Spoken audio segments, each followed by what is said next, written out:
Okay, morning everybody, and welcome to the Highways and Transport Cabinet Panel this Tuesday, 14th September 2021, commencing at 10 p.m. The Council will be holding this meeting electronically. Members of the public may also attend this meeting in an electronic capacity, and there is a link to the Council's website for them to do so.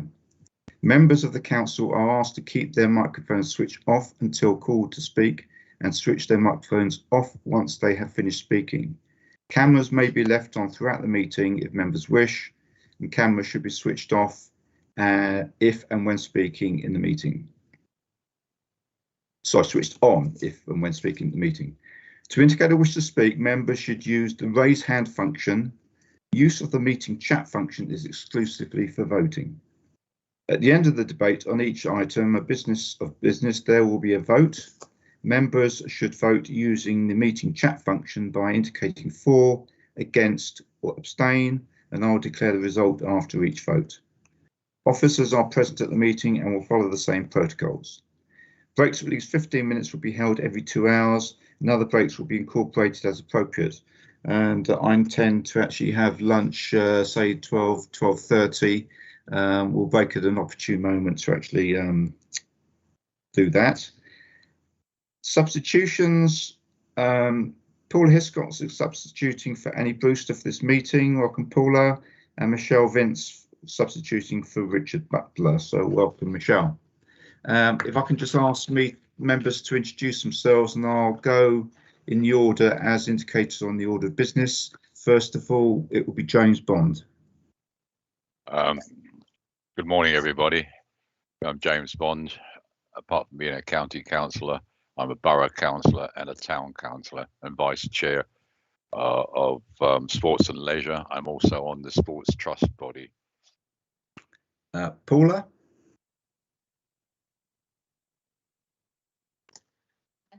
I'm Councillor Paula Hiscox and I represent Rickmansworth West area. Michelle? My name's Michelle Vince. If you can't hear me, I'm sorry, I've got such a bad cold. I am a borough councillor, town councillor and county councillor for Bournemouth North. Thank you. Stephen Cavender. Good morning, everybody. My name is Steve Cavender and I am the county councillor for the Meriden Tudor ward in Watford. Thank you. Paul? Got to work out how to unmute myself and put the camera on. My name's Paul Clark. I am the county councillor member for Hitchin South Division.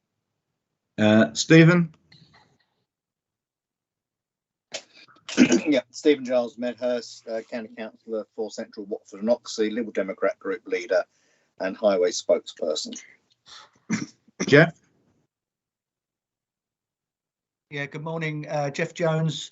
I'm the Conservative member for Buntingford. Graham? Good morning, Graham McAndrew, Deputy Executive Member, Highways and Transport, Conservative Member for Bishop Stortford Rural. Rena?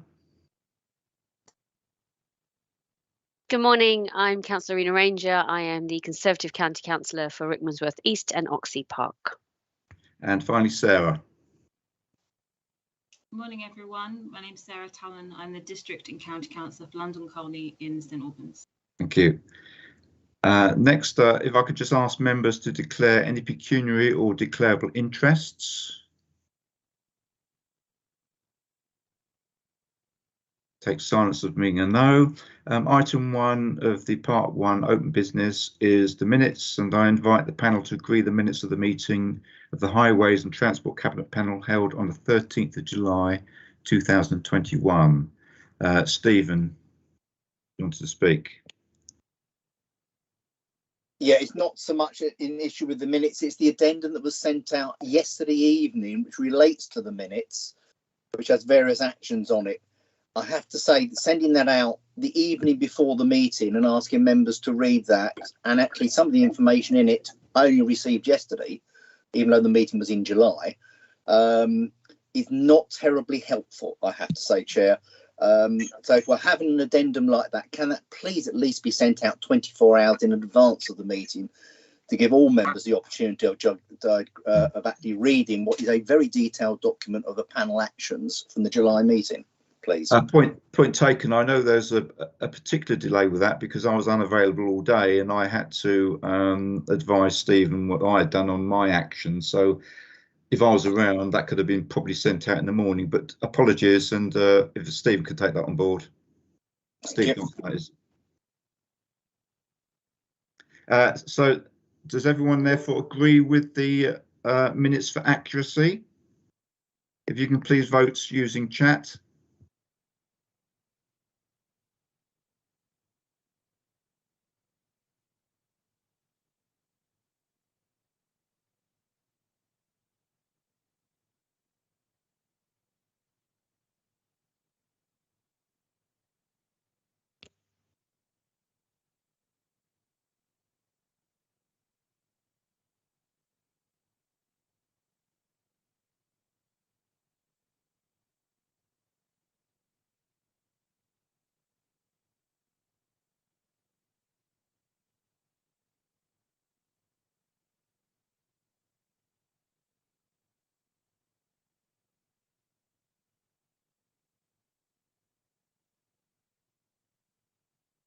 So the minutes have been agreed. Thank you.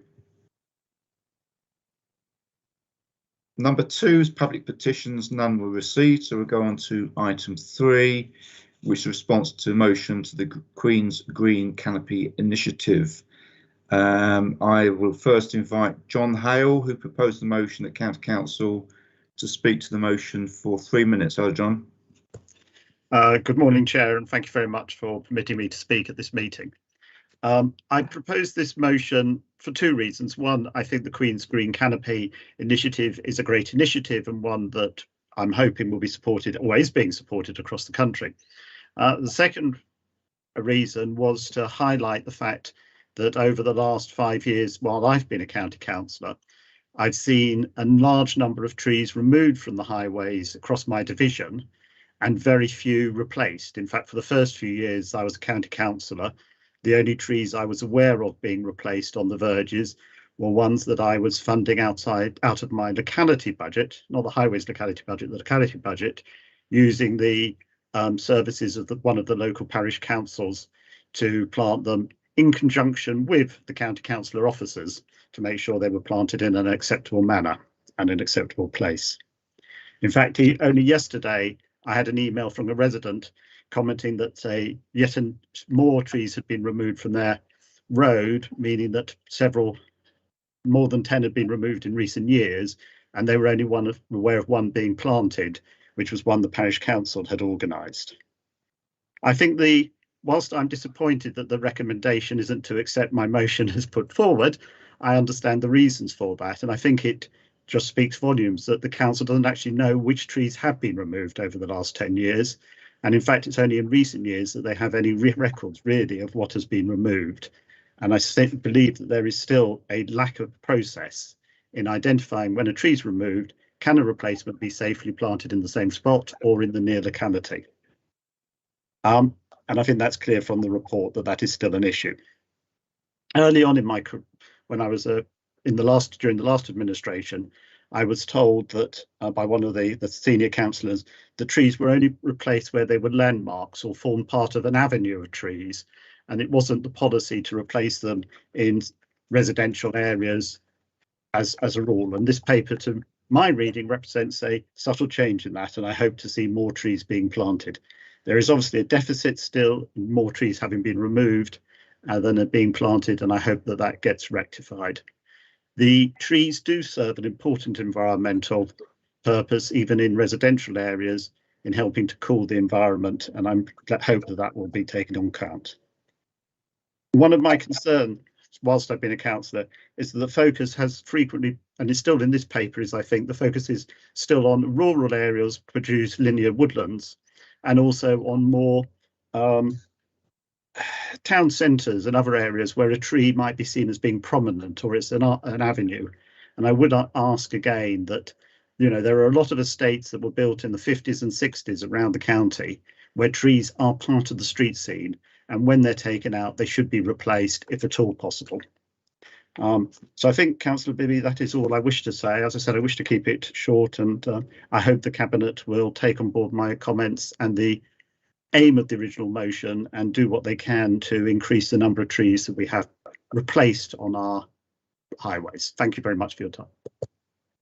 Thank you, John. Okay, Chris Jackson, I believe, is going to lead on this one. Morning, panel. Thank you, Chair.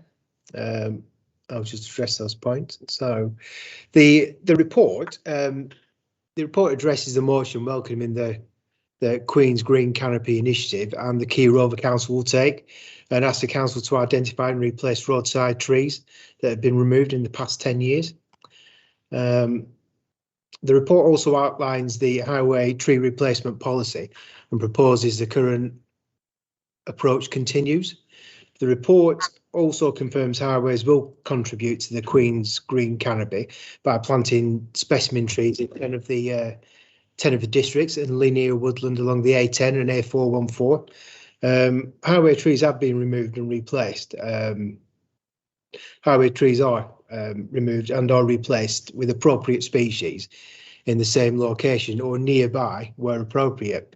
A number of trees have been removed over the past 10 years and will be predominantly self-set trees. And these are difficult to manage in the highway environments as they're usually not in sustainable locations or in proximity to drainage channels, street lighting, signs, etc., crash barriers. Considerable work has been completed over the past few years to improve our knowledge and digital data of number and condition of highway trees. However, this does not reach back as far as 10 years. And due to the available resources, that will prevent us from completing such a task as looking back as far as 10 years. So Highways are working with Sustainable Hertfordshire team to formulate a bid for funding to provide a net gain for the highway tree stock, focusing on areas in Hertfordshire with low canopy cover and poor air quality. Alongside this, Highways are working with consultants to review current maintenance regimes and identify opportunities to increase biodiversity within the land. The report also proposes to continue with the current highway tree strategy and is for the panel to vote.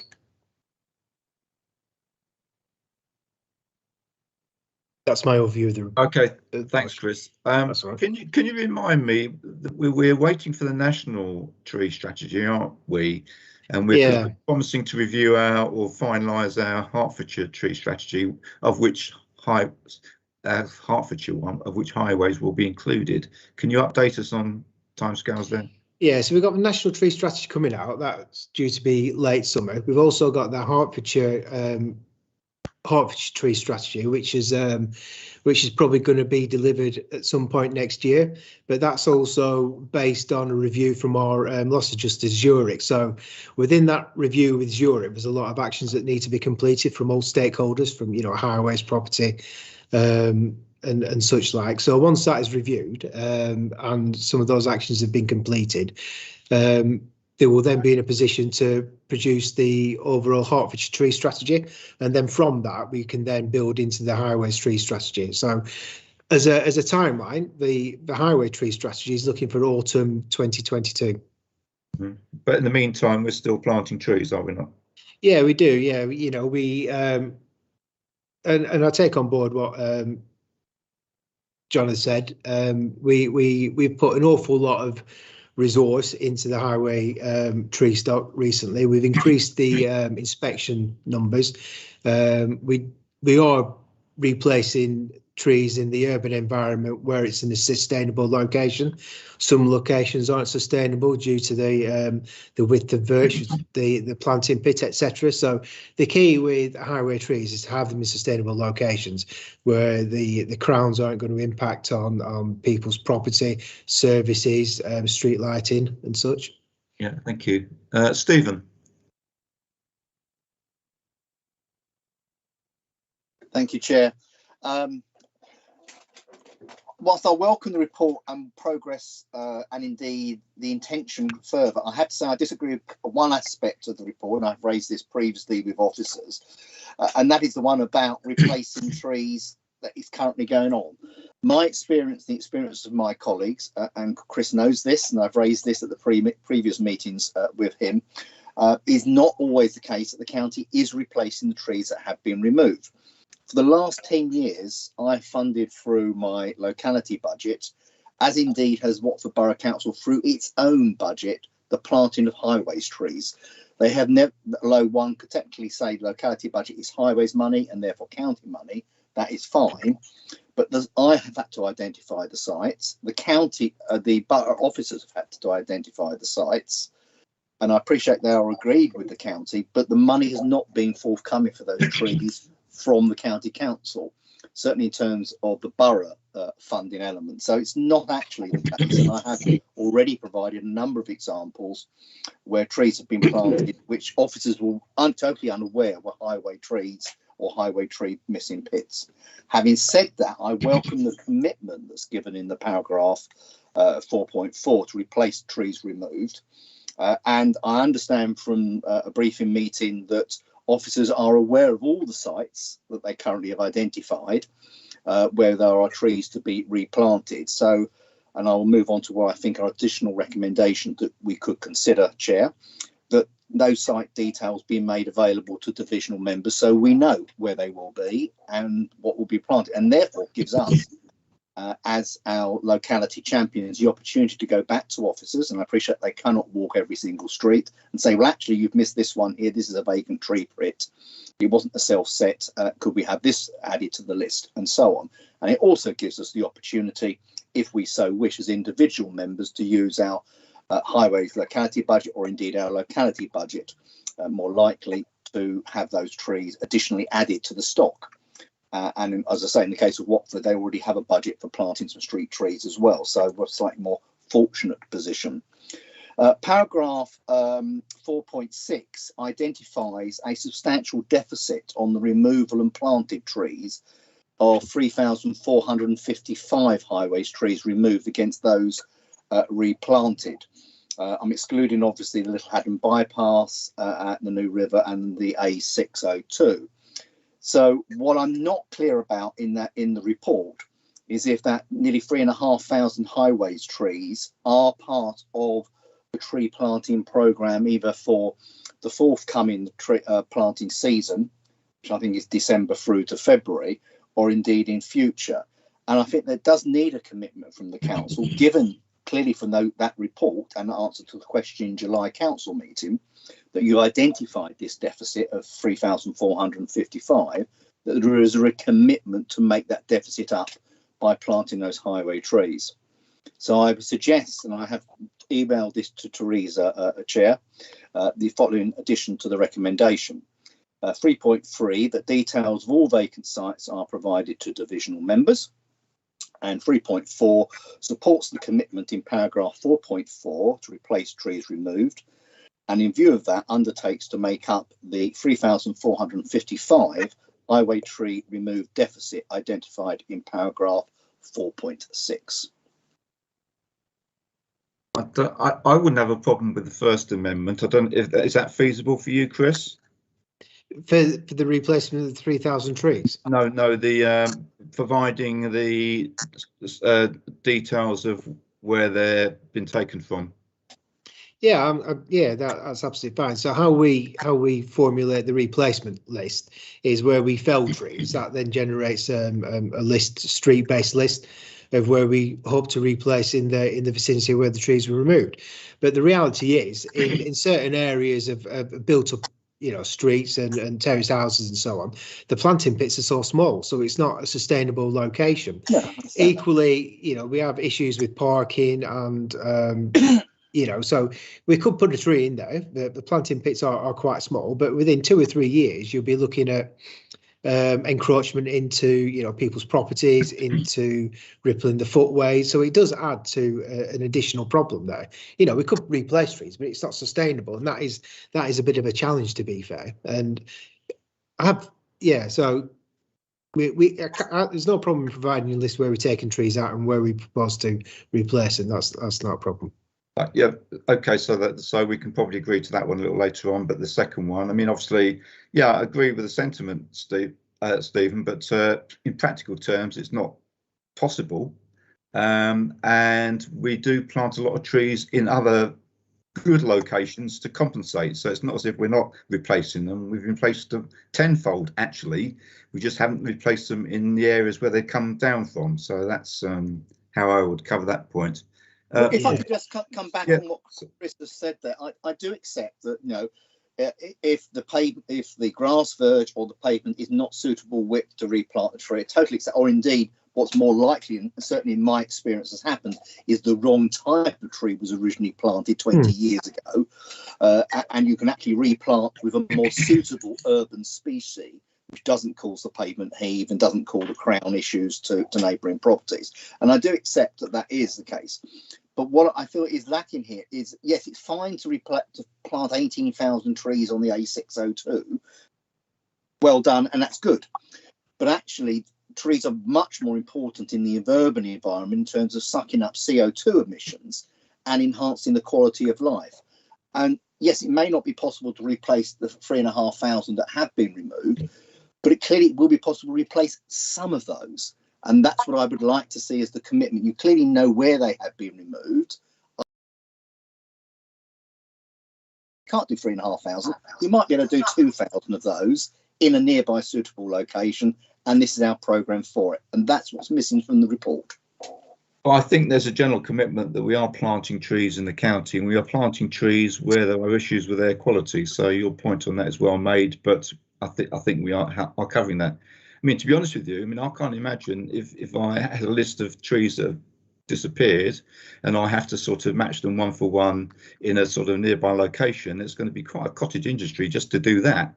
I think it's better that we just let the officers actually plant trees where they consider they're appropriate.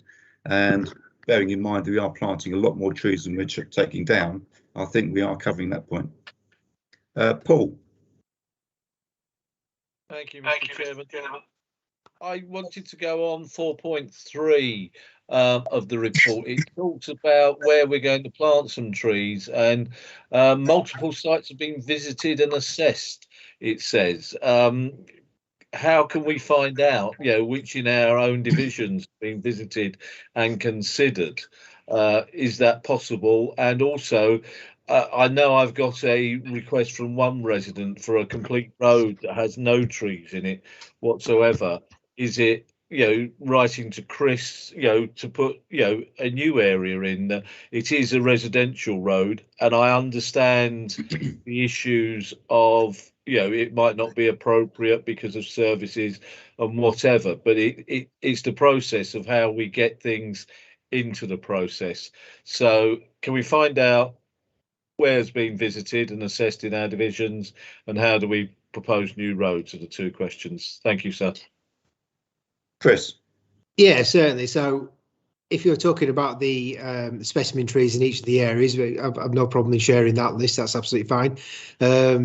And, you know, where we do have streets without any trees in them, we can, you know, again, look at that and, you know, see what availability you have for your HLB funding to fund some of those trees. Okay. So if I write to you. Yeah. I mean, if budget allows, yeah, we can certainly look at it, and I'm sure we can get some trees in there. Thank you. Paula.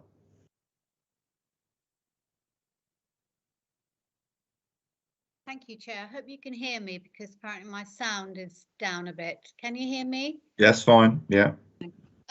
Yes, just want to say great that we're planting 3,200 trees with the Greens Canopy, and really important that 4.4 section, that any trees that had grown too large, etc., will be replaced with a suitable specimen. And I wonder also, because Councillor Giles Medhurst was talking about how many trees have been felled and not replaced. And I have an issue in my garden with seedling sycamores, and I'm sure quite a few of these trees, probably, I may be wrong, Chris, were self-seeded and therefore are not applicable to be the new ones to go in their place. I think we do have an issue, and as was already pointed out, that records haven't been kept perhaps for 20, 30 years. And I know in my area there are trees that have been lost and haven't been replaced, especially in the rural roads, when small verges, etc. So what I'm hearing is it's for us to point this out to you and maybe use locality budgets or other budgets to have these replaced with suitable sized and native species. Is that correct, Chris? Yeah, I mean, if I can just address the volume of trees which you took out in a couple of years ago, that was based on increase of funding for surveying, and the majority of those trees are taken out from the A10, the A505, sort of like the trunk roads almost. And as we say, self-set trees, a lot of those self-set trees were impacting on the crash barriers, and we record everything we do to a certain extent. So recently, so that is the reason for that spike. So a lot of those, as you say, were self-set trees. They were ash and sycamore and elder and things like that. So it seems worse than it actually is, but there's an awful lot of natural regeneration within central reserves and also on the sides of the A10 and the 414, where we just allow trees to grow, as long as they don't impact on the highway or any of its infrastructure. You do get that natural regeneration, which is good, but where it impacts on the highways assets, we need to remove them. So that is a reason for that spike and the increased funding for surveying. Yeah, but just addressing the native species, we do have quite a variety of species on the highway. So I don't really want to use native species all the time. We have 291 separate species of tree on the highway network, and that gives us such it protects us from any part of sort of like climate change. I choose other species ourselves, some from Mediterranean, some are from America, Asia and things like that. So it gives us resilience in the diversity of species that we use. So highways area and highways land is quite a formidable place to grow trees, really, because they're susceptible to salt and trenching by utilities companies and things like that, really. So we need to have quite a resilient stock, and you get that by having such a diverse species on the network. Thank you, Chris. Jeff. Yeah, thanks, Chairman. No, I just wanted to mention, I think highways are doing a very good job, I think, in tree replacement. I think the in 4.6, I think there the figures speak for themselves, the replacement trees. And in my division, I've been a county councillor there already 5 years now, and I've been a district councillor there, and I'm fully aware of trees that are removed. I can think of them clearly, and have been replaced, and we've ensured as a local member that they are replaced. I mean, we've got an ATF scheme, an active travel fund scheme coming up, and I'm glad to see later on in the reports in the panel that that's coming forward. And on that scheme, it's proposed to remove 25 trees, but I'm really pleased to see that's a proposal, and it's really pleased to see that these will be replaced in those areas with 50 trees. So I think it's very much up to us as local members, and of course to use our locality budgets, etc., to ensure that there is tree replacement. I mean, another example, if I can mention, in my division, I was informed that there were 3 trees on the highway in a side street that had been removed from pressure from residents. 3 trees were removed by the parish council, and these are on highways land. So I've approached the parish council and I'm pushing them hard, and they will be replaced, and it won't be 3 trees they're replacing, there'll be 6. So it is up to us as members, and with this Hertfordshire tree strategy that will be coming forward, yeah, I think that's the way to address the tree strategy, and I'm not really sure that this motion is required. Thank you. Thank you. Rena.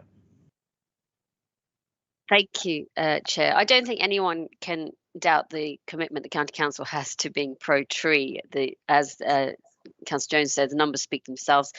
If I don't know what 4.6 some members are looking at, but mine says we removed or felled 4,813 trees from 2018 to 2021, and we have planted 70,158.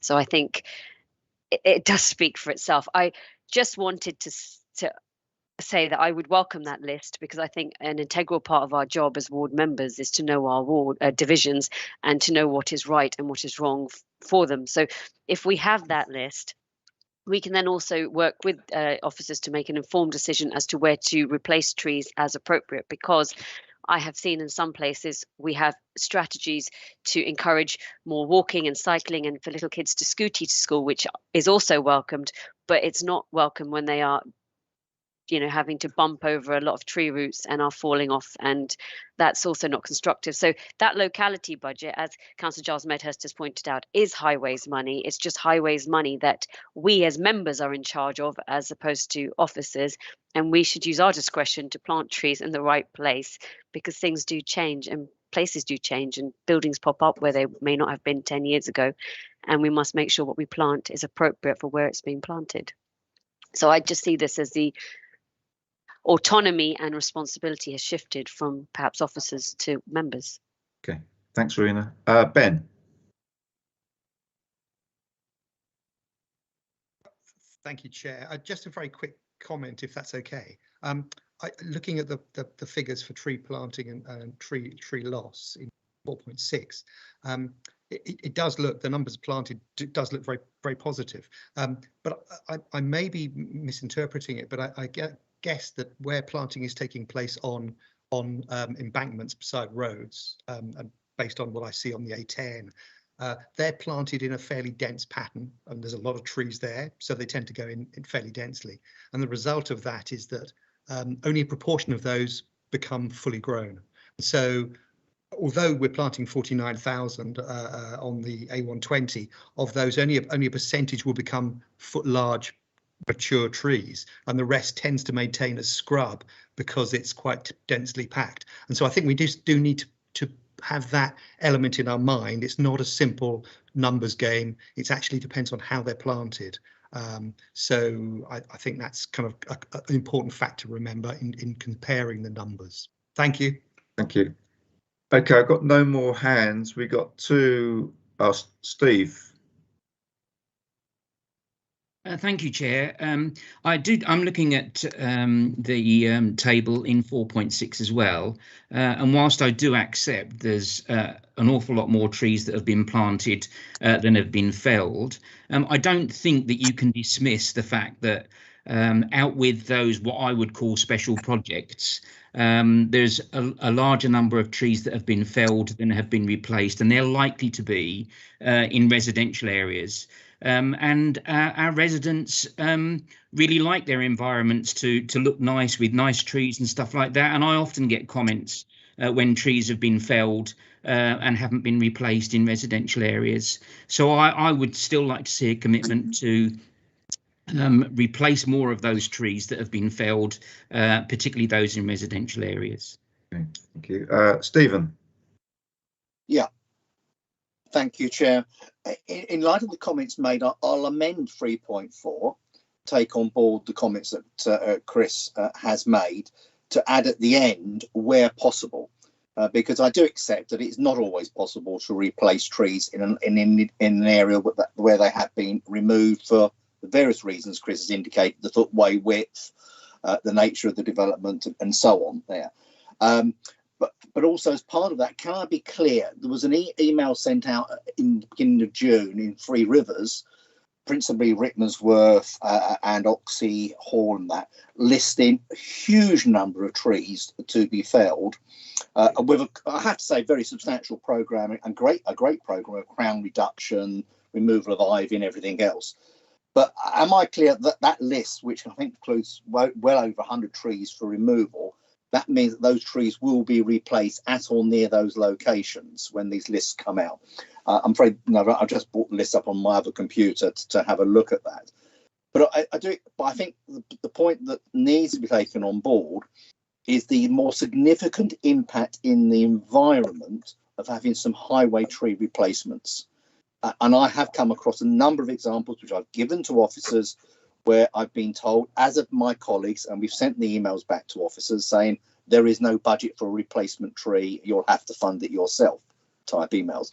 Now, I accept, not everyone can have a tree replanted where they want, and certainly nude planting, totally accept, has to really come out people's locality budget, or if they wish out the highway locality budget, totally accept that. In terms of if it's a new development. But can I also be clear on tree planting, that the new tree strategy for the county will have a joined up approach? Because I have come across a number of issues where it's been said, well, that's not a highway tree we've removed, that's a tree that's a part of education, or that's a tree as part of another part of the county council. You'll have to speak to them about getting them replaced. That our tree strategy will be across the whole of the county. I don't know whether that will be Chris who will be responsible for that. So no matter where the trees are planted, whether they be highway, whether they be educational land, whether they be adult care services land, that there will be a strategy that encompasses the whole lot. Because ironically, we have alleyways and paths that are not highways, but are still used by the public, but part of another county department. So I just want to be clear on that last point. But I'm more than happy to amend 3.4 that we have a commitment to try and make up that deficit where possible. And that's all I'm seeking here, is that we make up that highway deficit where it is physically possible to do so. Thank you, Chair. I'll come back to Chris on the first 2 points. On the second one about the joined up thinking, that's an interesting comment, because that's exactly what we're doing. I think it's yourselves that are advocating we replace 1 for 1 or 2 for 1 on highways. That's exactly what we're not going to restrict ourselves. We're not going to work in a silo. The strategy will be all encompassing for Hertfordshire, and highways will do its bit towards that. But I'll come back to Chris. Firstly, a question Stephen asked about that list. Secondly, are you happy with that amendment to the 3.4? Yeah, I mean, to supply Stephen with the list for where we're going to replace the trees, that's absolutely fine. We have taken out a lot of trees in the Three Rivers area, sort of like beginning part of this year and end of last financial year. So they are all programmed to be replaced this year. So we do actually go up and choose the tree. So that I haven't got a problem in sharing that, Mill. So yeah, that's absolutely fine. Commenting on the tree strategy. So we have the HCC tree strategy, which is going to be informed by the national tree strategy. Highways then will be our strategy will then consider both the national tree strategy and the HCC strategy. So it will be elements from both. Okay. Rena.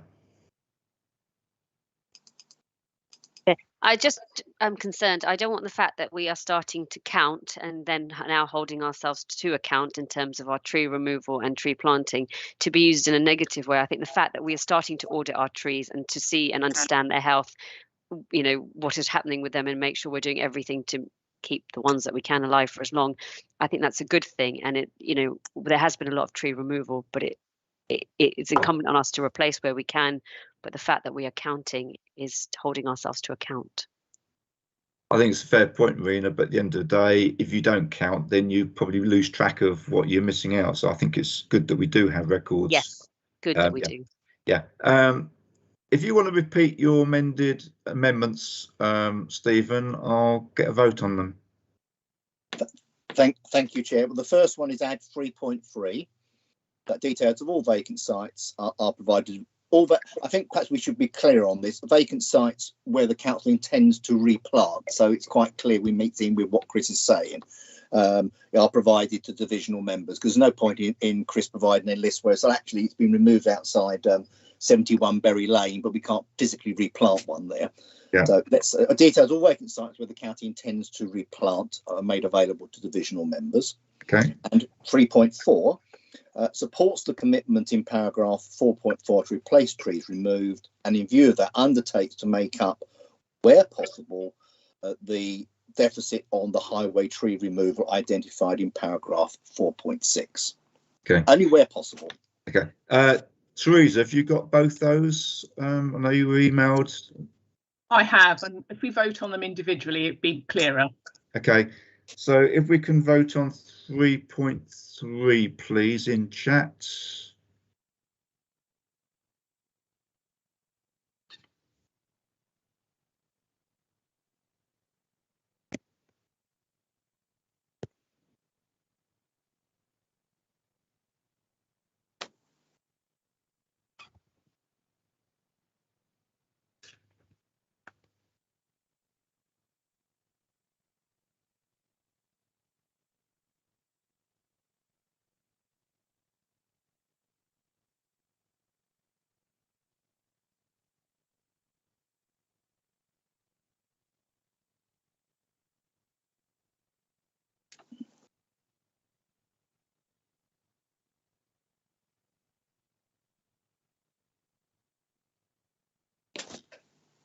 And on 3.4.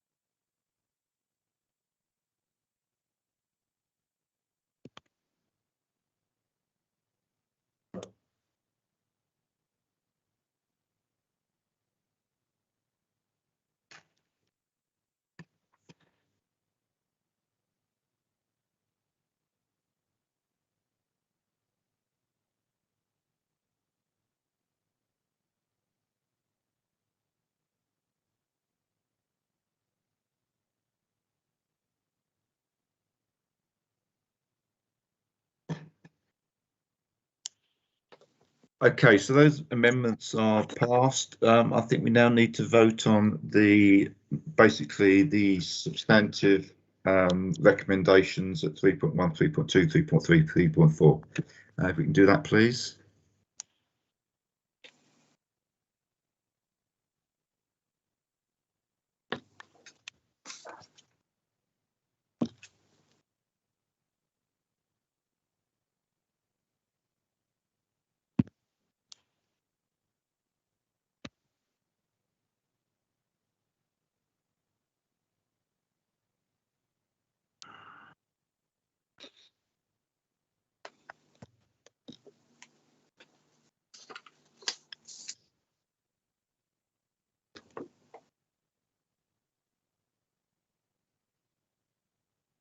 Okay, so that's all agreed. Thank you very much. So we can now pass on to item 4. Is Sarah Bedford here to speak to her motion? She's not, Chair. Okay, thank you. I will then go directly to Tony.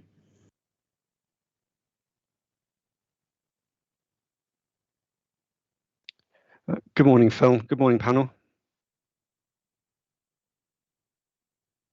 Oh, can you see me, Phil? Yes, we can see you. Thank you. Sorry, the screen went blank there. Apologies to the panel. I just wanted to make sure that I was here. The report for Cabinet panel is in response to a motion raised by Sarah Bedford and seconded by Stephen Giles Medhurst to introduce rainbow crossings in Hertfordshire. I will introduce the paper, but some of my colleagues are in the meeting who have expertise in asset management and in materials. The report explains other authorities have installed rainbow crossings and that it is lawful to do so at signalised controlled crossings. It also outlines some of the practical and operational considerations that would need to be worked through if there is support for their introduction. If we were to introduce rainbow crossings, the report flags that we would need to consider road safety and equalities and how it would be useful to liaise with other authorities to understand how they considered those issues. At a busy crossing point, there are two materials to consider. Thermoplastic markings, or a product called MMA. Thermoplastic is cheaper and has a durability of about 2 years. MMA lasts about 5 years, but the manufacturer recommends installing it on a new road surface. If we use thermoplastics, the costs for a crossing would be 5 to 7k, and for MMA between 10 and 15k. But those are very approximate estimates, and costs would rise substantially if the underlying road surface would need to be replaced. Of course, one way to mitigate that cost would be to take advantage of a new surface being installed. Generally, the provision of rainbow motifs would be a discretionary use of highways funding that goes beyond our current approach, where we prioritise funding for a safe and operational network. If a rainbow crossing was installed and subsequently damaged or defaced, we would try to clean it, and if not possible, then we would need to remark the crossing. Our current standard Category 1 response to offensive graffiti is to deal with it within 24 hours, usually by overpainting. But overpainting wouldn't be an option, and so costs and disruption need to be considered, as the crossings would be on busy roads that are likely to require traffic management. As well as crossings, the report identifies other options, such as the use of pedestrian railings, bollards, subways, or to place crossings off the highway, as Three Rivers Council are considering. The motion suggests 10 crossings across the county, which we estimate would cost somewhere between 70 and 150,000 for initial installation, and an undefined but potential additional revenue cost for cleaning and maintenance.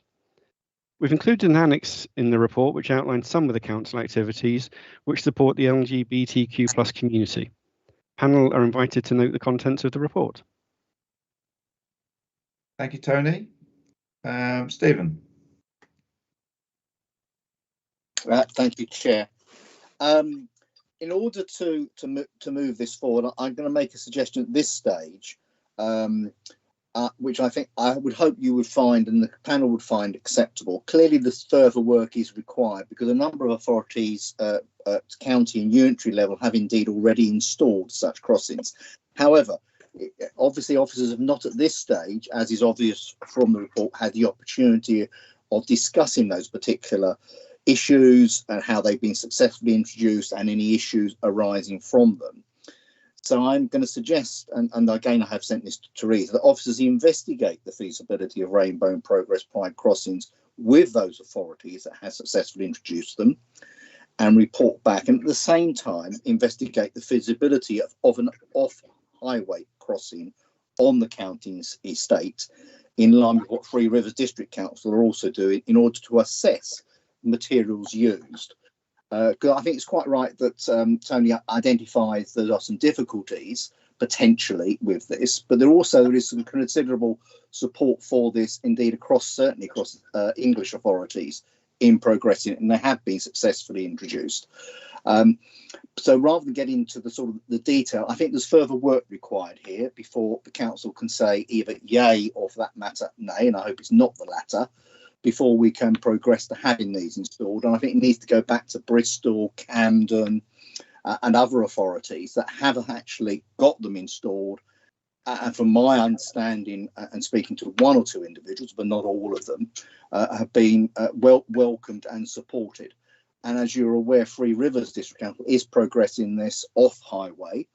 I think there is a feasibility of doing so at County Hall off-highway, which obviously very much minimises the cost, but sends quite rightly, in my view, the right message and the right support for the LGBTQ+ community.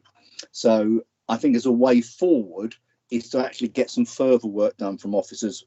They haven't had the opportunity, as I understand it from the briefing meeting, to discuss this with other local authorities and their highways officers. And obviously, I think we need to have that information before us before saying, as I said, yay or nay. And I hope you might find that helpful. To be fair, I mean, the officers have come up with a very sort of balanced report without a lot of investigation because of the timescales involved, and they haven't really come up with any recommendations. But as you can imagine, the administration has discussed this, and I think the bottom line is, Stephen, that we don't consider that a highways budget, which is there for safe and operational highways, should not be used for this purpose, even through our own budgets or HLB. So I'm not so sure we could actually agree to take it forward on that case. I mean, if it were off highway and off highways land, then people can do what they want. And I'm sure that property would have something to say about whether we did it at sort of County Hall, etc., or on the highways property other than the highways, or the Hertfordshire County Council property other than the highways. But I think the bottom line is that we don't think our limited budgets should be used in this way, and I think that the officers have highlighted the costs and the ongoing costs of maintenance. But I'll park that one there, and I'll bring in Paula. Thank you, Phil. I was just going to echo what you said. We have a limited budget. These are going to cost 70,000 to 150,000 to go through the one for each of the districts. We have roads that need resurfacing, pavements that need resurfacing, and I think that should be our priority. If we had lots and lots of money, an unlimited budget, I would definitely say go for it. Three Rivers are putting a crossing in, but it's a very small, seldom used crossing just outside between a car park and the council offices, whereas we're talking about big pedestrian crossings, heavily used, which will obviously wear out and need looking at for maintenance. And I did have a concern, which goes back to Stephen Giles Medhurst's comment about it being looked at, but at 5.2.2, there could well be a problem for people who have bad eyesight, could find these crossings confusing. I think there was a mention of horses refusing to cross, but I don't think we have that many of them, police horses around here. But so there are lots of other implications as well. But I do think probably the main one is, with a limited highways budget, is it right we should be spending 150,000 plus for maintenance and officer time when we have so much work to do to keep our highways and pavements safe? Thank you. Thank you, Paula. Rena. Thank you, Chair. I'm a bit confused. I think the whole point of this is to be highly visible and to show people, our support and all the rest of it. So I'm not really understanding what an off-highway crossing would do in a place outside a council building where we perhaps have less footfall, people working from home, and not seeing it as much as we want it to be seen. I don't understand the investigation which has been proposed, because Councillor Hiscock's got different numbers, but just on the basic investigation, I'm assuming it would be anything between £7,000 to £15,000 between 2 to 5 years to see what works, what lasts, and how it fares on different road surfaces, plus officer time. So I'm not sure that is the best investigation. I love some of the other ideas that are in the report. I think subways and other structures which would be walked past by all age groups on a more regular basis, some of the pedestrian railings, bits like that.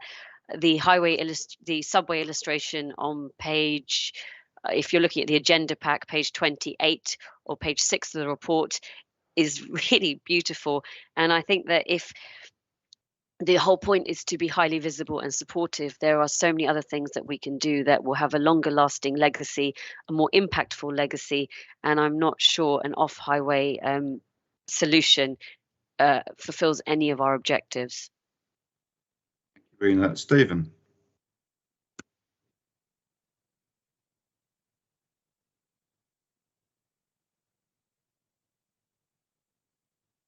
Stephen? So I wasn't sure which Stephen you're working with, it was Stephen Cavender or Stephen. I think we agreed last time I called him Steve, as I used to call Steve Jarvis. Steve. Sorry. Yeah, just the point in relation to the further investigation. Certainly officers said to me they hadn't spoken to any authority that had installed any of these crossings at this stage. That is missing from the report. That's the reason for asking officers to have more time to be able to speak to those authorities. But if you're saying, Mr. Chairman, and your colleagues are saying, well, we don't even want to speak to those authorities, this is a negative, we're not going to do any of this, fine. I don't necessarily agree with you or need to accept that's the approach. But then it does mean you have a very one-sided report. We won't speak to any authority that's installed any of these to find out how they were done, what the issues were, and how they overcome any issues if there were any. We just won't do it. I think Rena's comment about pedestrian in terms of subways is far more valid, in terms of at least that makes an effort. And I would, I'm certainly willing to understand and compromise and accept a lesser of the two. I prefer to have a crossing. And indeed, the one being installed at Three Rivers will be very heavily used by pedestrians because it's in Leavesden Country Park, which has a very high footfall. Well, I accept it doesn't have much traffic in terms of vehicles, which actually means it will be robust. But it's outside a community facility next to a cafe and next to a youth facility. And we are progressing that one. So therefore, I think you could learn from what's happened there by not agreeing it at this stage, but seeing actually, let's see what happens with Three Rivers. Let's see and speak to those other authorities. And I'm quite happy to take up Rena's suggestion, if you're willing to suggest a location or anywhere in the authority where we might actually do this in terms of a rainbow subway one. I understand the one that was installed was not specifically Pride related.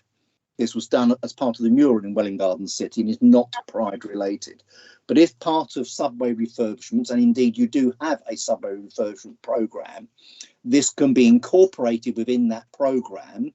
And I suspect it's at virtually no additional cost, because part of subway refurbishment means repainting or refurbishing the walls of the subways. And indeed, I've had that done in my own division and elsewhere in Watford. Then I'll be more than happy for that to be taken forward as a subsidiary recommendation that officers, when the opportunity arises, incorporates rainbow or Pride related initiatives within the subway refurbishment programme. And I would hope that Rena could support that. Just going back to participants, forgive me, I've just put something on chat.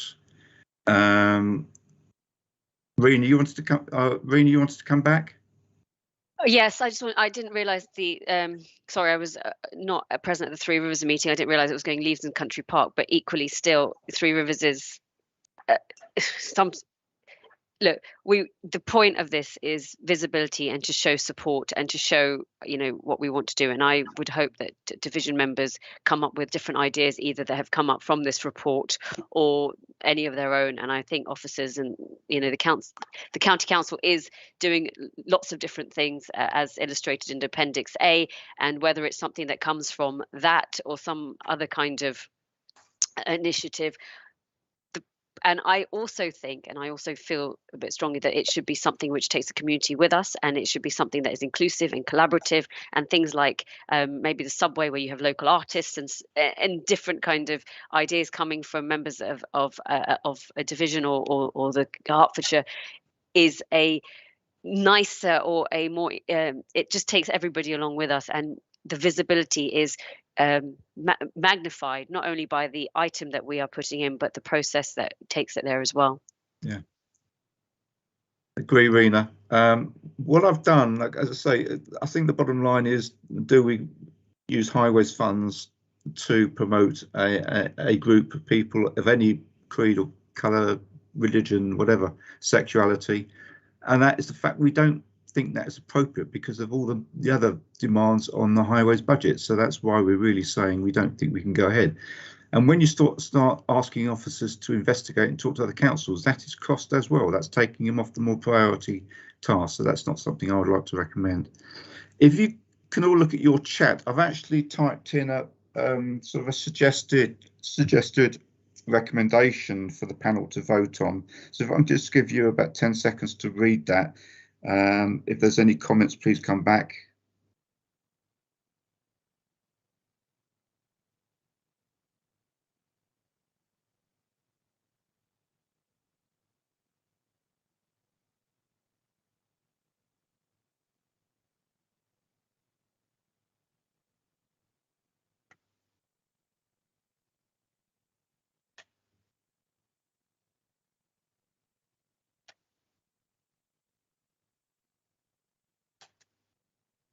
Stephen? Sorry, I thought Rena's hand was up first. But that's you, Lexi. Oh, sorry.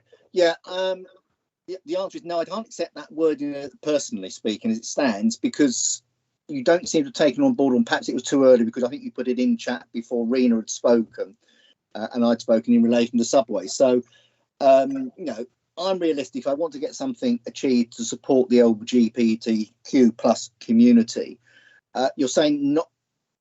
You won't even consider doing subways when the refurbishment programme of the subways is forthcoming, taking on board community suggestions and local artists. Now, if you were to amend that to actually where the opportunity arrives at other locations, i.e. such as off-highway or subways, then at the very least I won't be opposed to the idea. But you seem to be ruling then out at that as well, which is what Rena had suggested and I have supported.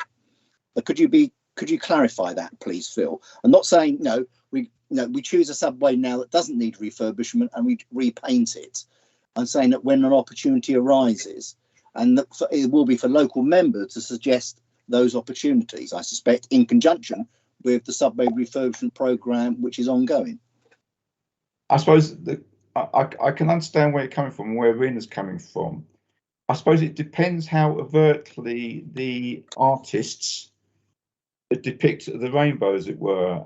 If it's something that's going to mean it's going to be defaced and needs a lot of management, there's an issue. If it means it's on a sort of a laminate or something that can't be defaced and it wouldn't be a cost, then possibly that's something we could look at. I mean, well, all the subway refurbishment programs I've been involved in, unfortunately Watford has quite a few of them.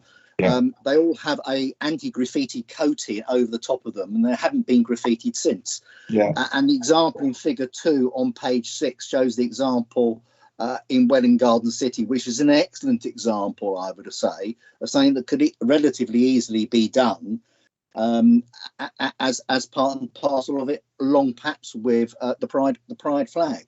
But I do know that one of the requirements, having had some subways refurbished, is the structures require having 2 coatings of anti-graffiti, a coat across whatever is painted on the subway walls, which I'm pleased to say, Phil, and this is a compliment to the county, has been successful in stopping graffiti. Yeah. Can I bring Tony in on that as a practical issue, or any of his colleagues? Thanks, Phil. It's probably best to bring in Chris Allen Smith because he knows more about the subway refurbishment programme, and can talk a bit more about how it could work. Thank you, Tony. Thank you, Phil. Just to confirm that it is now our routine practice where we are doing subway refurbishments to add anti-graffiti coating wherever possible, as long as the surface is suitable. And thank you, Stephen, for the kind words. We are finding it effective at reducing or, in some cases, eliminating the amount of graffiti. So if we were doing a subway refurbishment, technically there is no reason. Sometimes we just paint the walls white. Sometimes we've been very successful in some areas in engaging local artists and getting sort of local artwork or even sometimes national or international artists to come in and refurb some of our subways, which has been great. And our team then put anti-graffiti coating back over the top, which does tend to protect those.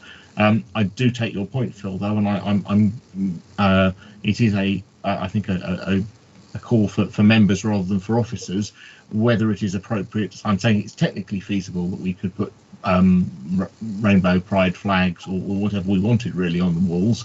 Whether you consider that is appropriate in the public domain, making a statement like that, I think is a call for yourselves as members rather than us as officers. But technically, if we were doing a subway refurb, I would have relatively few concerns about putting in a pride flag and then covering it with anti-graffiti coating, and knowing that under those circumstances it would be a relatively low risk, low cost operation for the future, which will be very different to putting it on the carriageway, where there would be potentially some substantial costs if graffiti came along or when the surface inevitably wore out. I don't know if that helps answer the question. Any thoughts from other members? We've got Graham coming in here. Yeah, I think Rena and Stephen on the subway is a reasonable idea, but I wouldn't like to see it carte blanche on every subway. It would have to be up to each individual member. And I think there's always a cost to having it refreshed if there's sort of any damage. But if we take a step back, it's not as though the county council isn't doing anything with the rainbows. Children's services, it's very much to the fore, LGBTQ, etc., etc. Social media now, all the platforms are actively promoting the rainbow. Newsletters that go out, the rainbow's there. So it's not as though the council isn't doing anything. And I think that on the highways, we've got to be very careful what we actually physically do, because there is an on-cost. And the one in Bristol was defaced within 2 days, sort of clicking on the link and reading it. So, and they're not generic throughout the country, and it causes confusion to drivers. So I think we've really got to take a step back and say highways is for highways, but there are other locations in parks or other notice boards where this type of thing can be done. But I just don't feel it's appropriate for the highway. It's interesting just to throw in that, I mean, I've been to see and sort of promoted a lot of artists in contributions to subways, photographs or art or whatever. And if an artist came along and saying, I would like to paint the rainbow in a picture, are we really going to object to that? Just throw it out there. Michelle, you've got your hand up. Or did you want to come back, Graham, first? Yeah, I was just going to say I've got no objection to that. You know, professional artists doing a really good job is quite good, or schools, you know, designing, you know, subways, which they currently do. Okay. Michelle. Thank you. I'm a bit disappointed in this because I just think it's just a wonderful initiative. We we have one subway here in Boreham Wood that is tucked away. Don't think this is something that should be tucked away. I would like to see this visibly in our high street, and I think our residents here would really appreciate it. You know, we're all about inclusion. Let's not hide it away. Let's choose where we want them and get it out so people can appreciate them. That's just my thoughts. Thank you. Thank you. Sarah? Thank you, Chair. I just wanted to add my support to visibility and inclusion projects. And I do share some concerns about the remit within the highways budgets being used for diversity crossings. But I also quite like the street art, as Councillor Ranger pointed out. It's quite a personal matter to me, as a couple of members of my family do identify as LGBTQ. I do think we should sort of take this away and have a look at how we may invite local artists and at a taxpayer less cost than the proposal of the crossings would be. Rena? Chair, sorry to come back. I just think my point was that it's not, it can be anything. Some members have subways, some members have no subways, some members have benches, some have high streets, some don't have high streets. And I think the recommendation you're saying, you know, we don't think that this is an appropriate use of highway budgets in this way, or a highway budget, but there are 100 different things that we could do that are applicable for our divisions that would show visibility, do what we want it to do. And, you know, maybe it's not one rainbow painted somewhere by a local artist, but 300 from every school child in a division or whatever it is, collage somewhere. The point is, I don't think that this is the right way perhaps to go about it, because every division is different and every division leads itself to a different opportunity and something that may be more visible than may work in a division next door. So I think it needs to come back, and each member has to come back with a proposal as to how they feel that their division would do whatever they want to do that would work for them. I think we need to sort of define sort of what we can look at though, Rena. I mean, if you invite all divisions to come into what they want to do, they'll probably say, we want to put a pedestrian crossing in, please, in rainbow colours.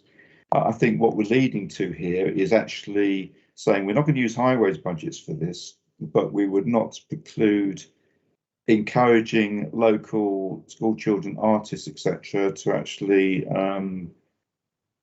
adorn subways, particularly during refurbishments, that might be tending to actually favour a particular group of people, not just LGBT.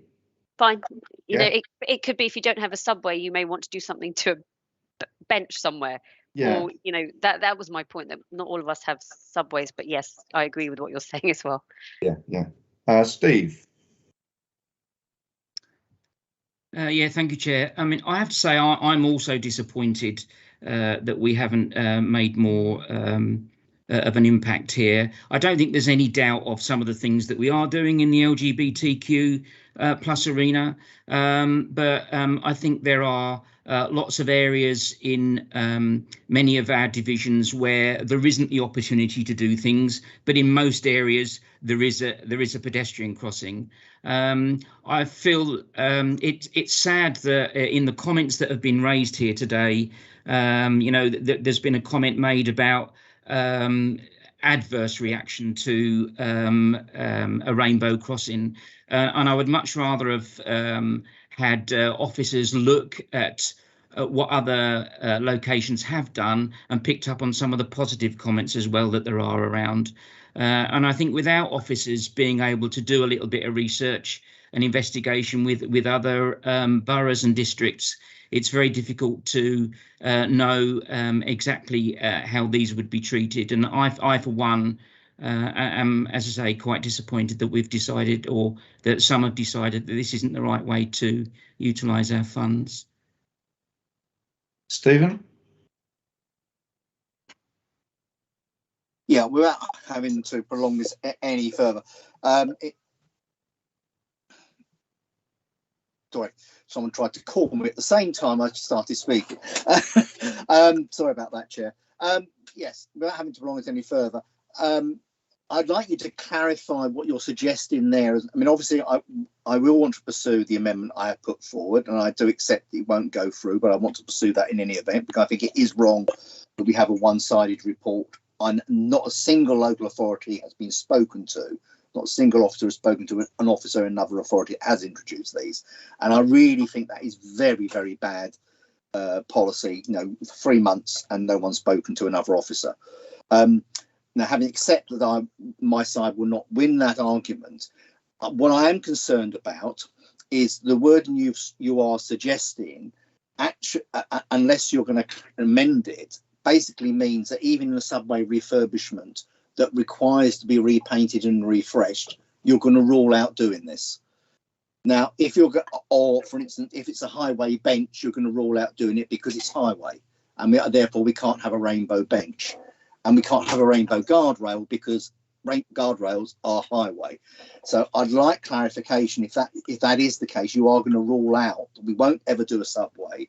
We won't ever do a bench. We won't ever do guardrails, or for that matter, a lamppost, because they are all highway assets. Now, and I accept that, you know, one wouldn't want necessarily, given financial constraints, to say, well, actually, let's go out tomorrow and repaint X lamppost in rainbow colours, even if it's very much supported by the community. But when it comes round to redoing that, putting that new bench in or so on, or redoing that subway, and I'm having a huge subway project done with lots of murals, promoting a particular local facility, and that's been supported by the county. I'm supporting it, as indeed is the Borough Council supporting it. Now, it doesn't include, because it's a particular facility that is well known. I won't go public on it at this stage, but there is a nearby subway that has already been suggested to me by a local school that they would like to paint when it's up for refurbishment with murals, including LGBT murals. Now, if you're saying because it's a highway subway we can't have that, then I think that's a very, very negative response to this motion, and support and negative response to the LGBTQ and the Pride community. So I'd really would like clarification exactly what your wording means, because what I don't want is years down the line being told by officers, well, this was passed by the Highways panel. No, you can't have in that particular subway, even though the school's willing to do it, a rainbow motif. Then clarity I will give you, Stephen. The clarity is that we don't intend highways budgets to be used in this way. But I am suggesting, and I think I have general agreement, that we do encourage local schools, local artists to take part and contribute to subway refurbishments. And I'll be happy, and it will be minuted, that we are happy for the people that the officers that actually liaise with these people to do subway art, etc. Will not preclude promoting LGBT or any other organisation as well. If it's tasteful and respectful and appropriate, then I can't see that we can actually say no. But to put an onus on the highways budget is what we're saying we don't want to do. Okay. So can we, Graham? Yeah, thank you, Chair. You just touched upon the point I was going to make, that whilst we are speaking about LGBTQ, if we did something for LGBTQ, it actually opens the doors for other groups, religious groups, etc., etc. So what's different from LGBTQ and all the other groups out there? So I think whilst we all support the LGBTQ, and you know, from what I've heard today is everybody supports it. But moving forward, I think it would open a can of worms, and I think it's probably best to close it down and say that there's no sort of highway usage on this. I think, to be honest with Graham, Hertfordshire County Council is visibly supporting it. So if someone wants to put a bit of art up in a subway that actually respectfully supports it, I don't think we can actually say no to that. Is that a yes? Yeah. Sorry, Mike, I do agree with that. Yeah. Okay. Yeah. Rena. I think normally I'd agree, but I think the difference is that every religious group, every community, agnostic, atheist, all the rest of it, has members of the LGBTQI+ community, and I think that is the difference. It is not one specific, small group. It is something that is, throughout all religions and different communities. So that is how it's inclusive. Can I therefore try and bring this closed? First of all, if we can vote on Stephen's amendment, so if you can repeat that, please, Stephen. Certainly. Officers investigate the feasibility of Rainbow and Progress Pride crossings with those authorities that successfully introduce them and report back, and at the same time investigate the feasibility of an off-highway crossing on the county estate in line with what Three Rivers District Council are undertaking in order to assess the materials used. So if we can vote for that first of all, please.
That fell 6 against 5-4.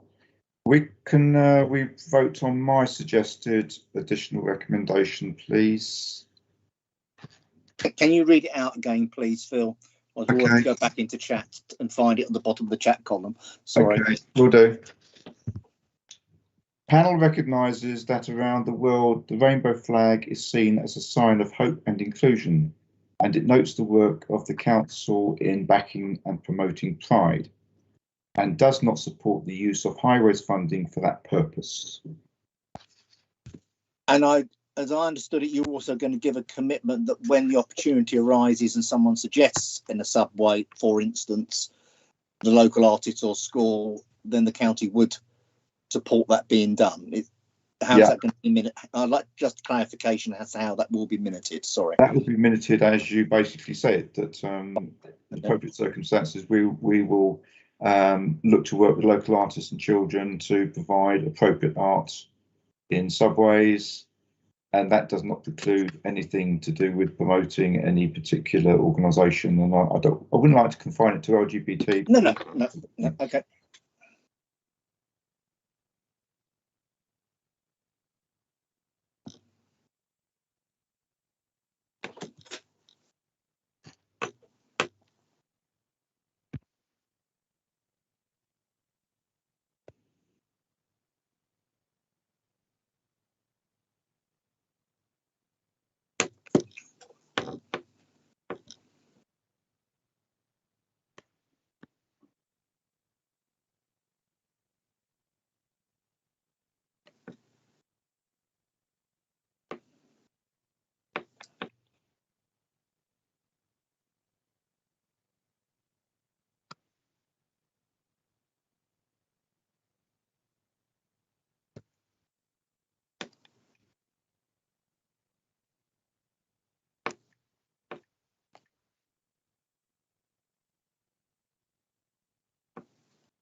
That's been agreed. Thank you. So we now need to vote on the recommendations as a whole, including 3.1 and the new 3.2 as recently passed. So, or against, please.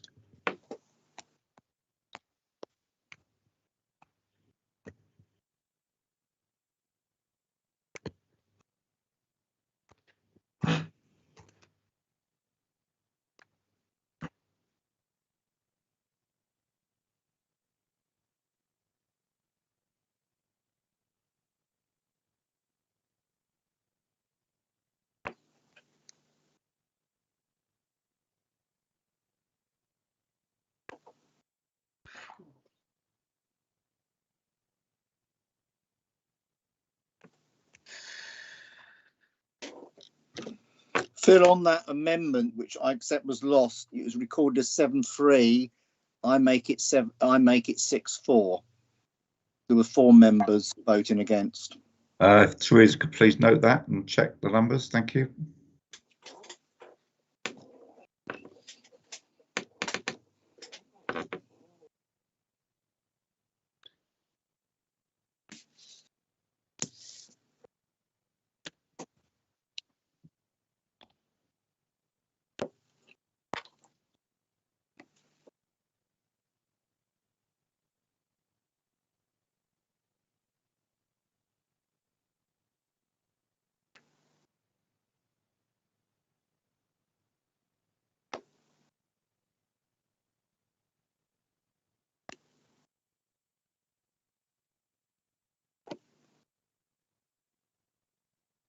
Chairman, it Yeah. was 7 for and 4 against. Sorry, It was 7 for and 4 against. that was the amendment, yeah? That was the your original, yes, your amendment. And the substantive recommendations.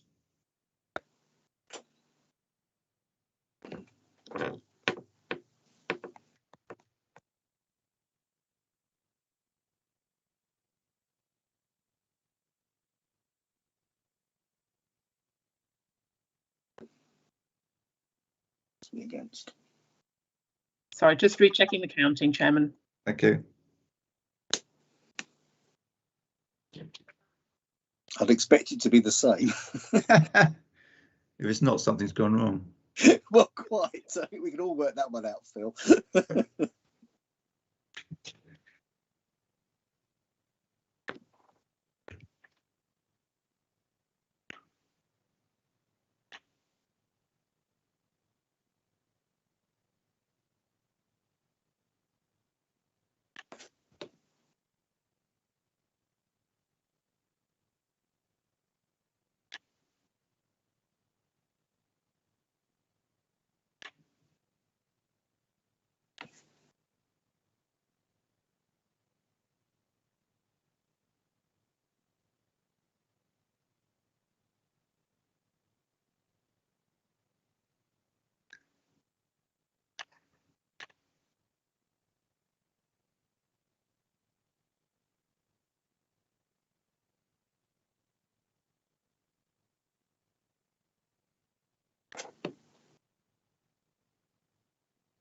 Thank you.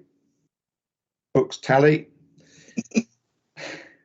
Right, so move on to number 5.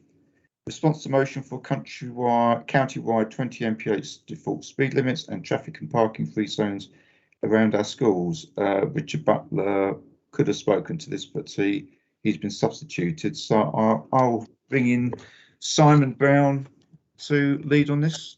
Simon. Thank you, Chair. Good morning, panel.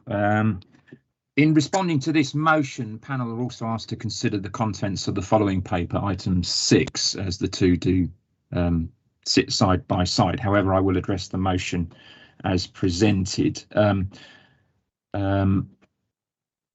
are also asked to note a similar motion was considered by the then Highways and Environment Panel on the 19th of November last year, alongside the latest iteration of the speed management strategy. That speed management strategy, you'll probably remember, for those that were there, introduced the concept of place and movement. The speed management strategy also included 5 core principles of speed management and a specific section solely dealing with the county's approach to 20-mile-an-hour areas. The SMS, speed management strategy, and the place and movement approach were agreed by Cabinet in December of last year, and members should be aware now that work is underway to develop a place and movement design guide, which will develop those principles into actual delivery mechanisms. At the time, panel agreed that the place and movement framework enabled the introduction of wider 20-mile-an-hour areas and also supported sustainable travel and wider environmental aspirations. In terms of traffic and parking free zones around schools, I think it's fair to say that our approach still needs to be developed on this one.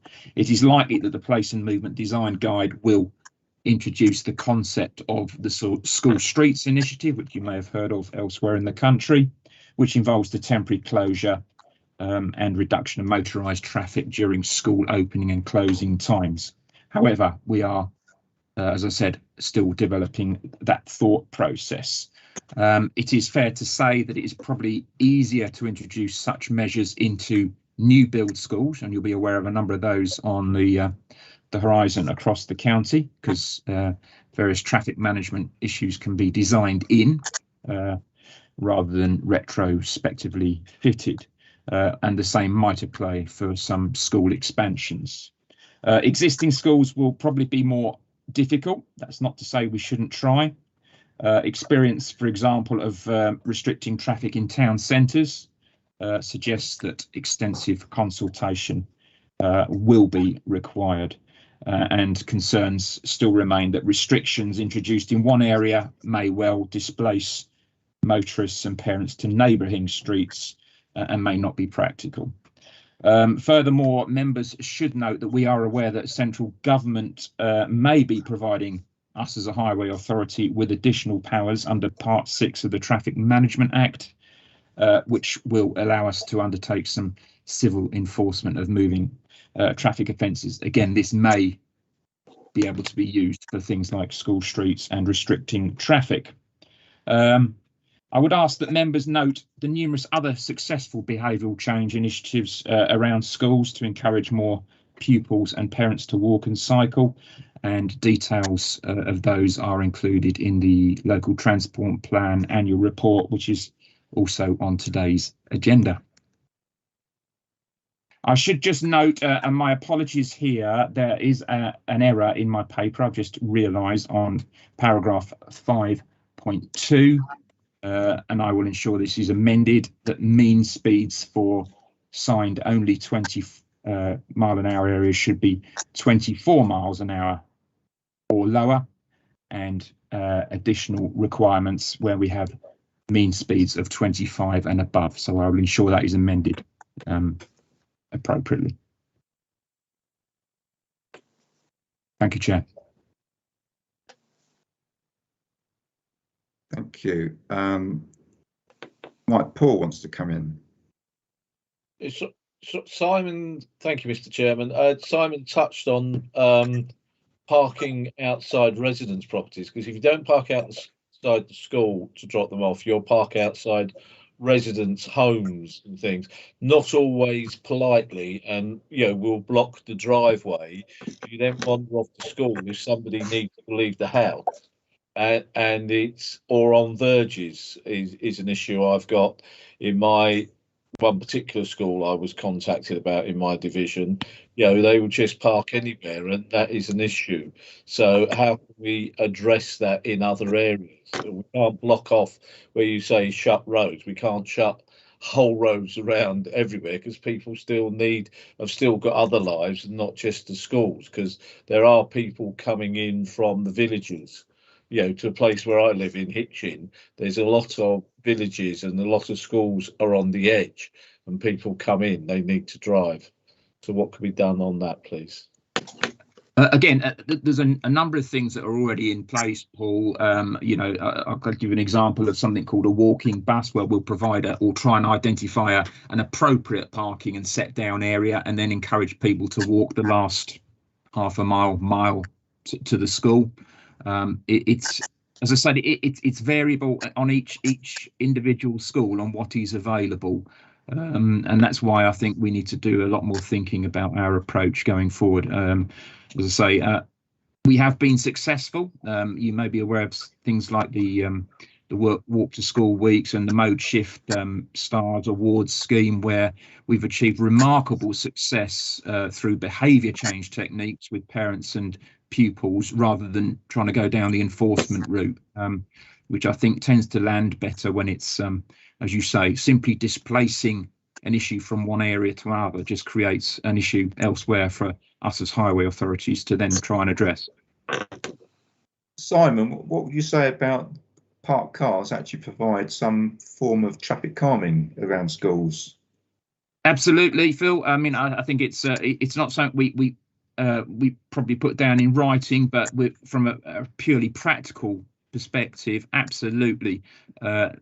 Parked cars and restrictions do have a road safety issue, and actually do tend to reduce the speeds of passing traffic. Now, that's always not to the satisfaction of people trying to pass through, but in terms of road safety immediately outside schools, it can be used to the benefit and the safety of pupils and parents. Steve. Thank you, Chair. I wanted to talk about speed limits around schools.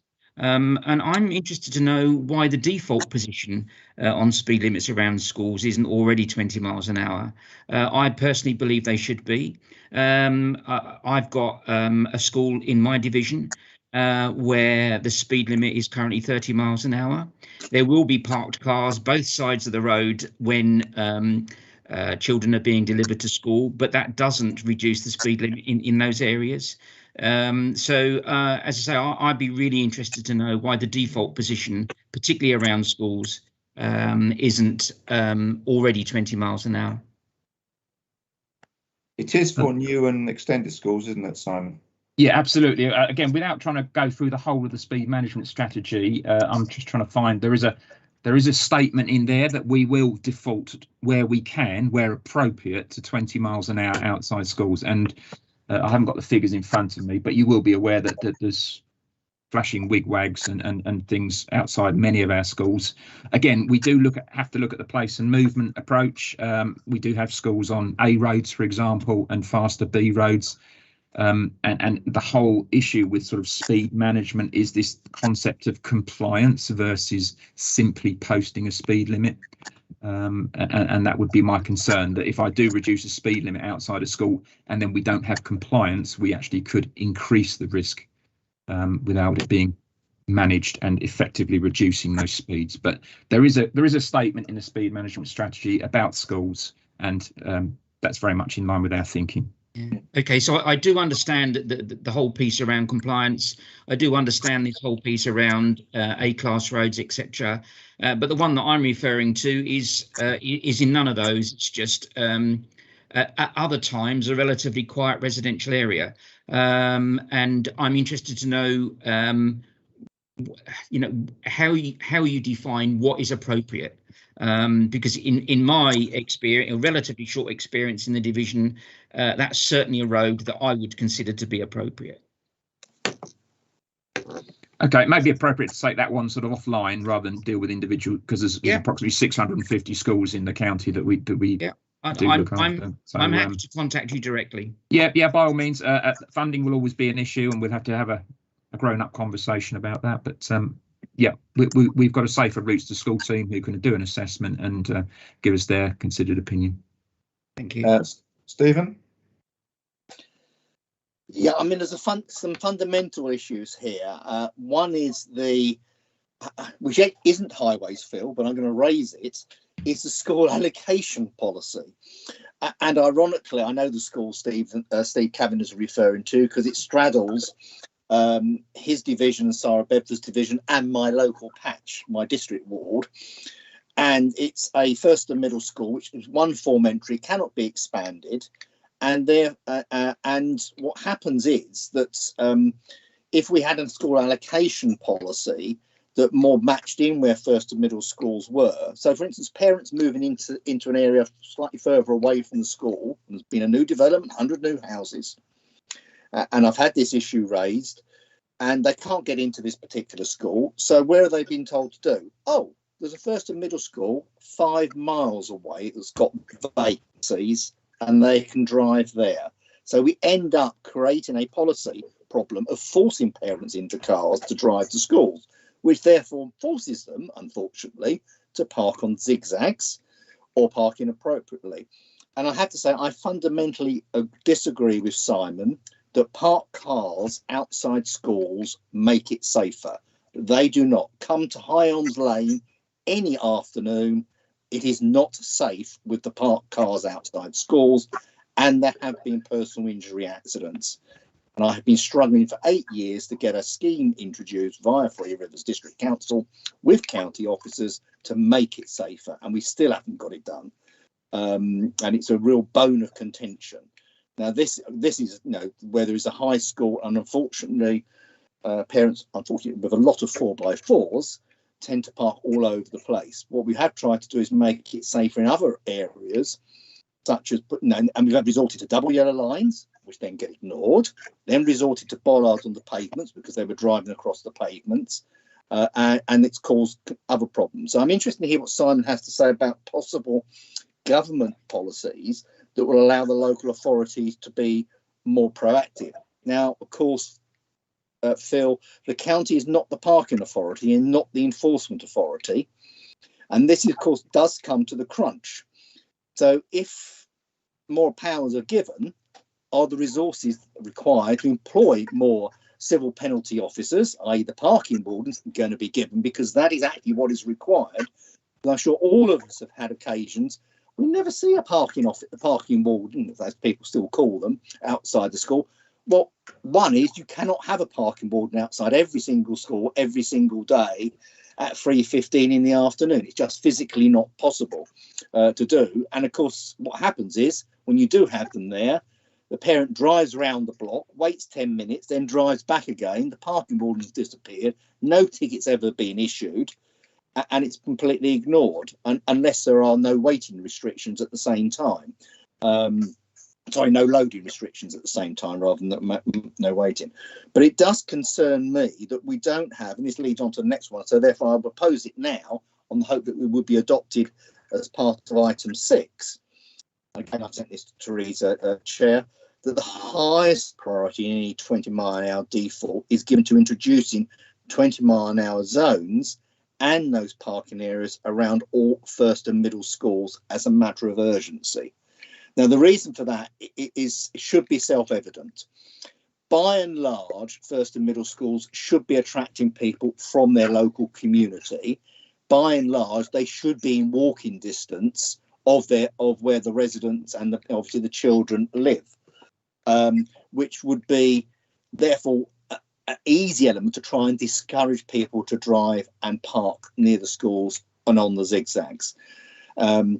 Equally, if a vehicle hits a young child of 5, 6 or 7, the chances of more, and it's been known from through accident statistics, the chances of more physical incapacity and death of a young child are far higher, whether we like it or not than someone who is actually, to put it bluntly, 16 or 17. And therefore, I do think it is a priority. And I think, the motion having been brought forward at least highlights that issue, that we should be giving higher priority to having safer zones around schools. Many local authorities have already introduced school safety zones. And it does seem, I appreciate it's buried in the speed management strategy, but it does seem we are a bit behind the times now. When you go to, drive to a London borough just over the border, Harrow or Hillingdon, virtually every school's got a school safety zone. Yet we haven't. And look, reading through the speed management strategy, we're going to be the best part of a year before we have any 20-mile-an-hour zones. We'll come on to that debate in a minute, let alone having it safer outside what are fundamentally required outside school. So I would like, at the very least, the higher priority.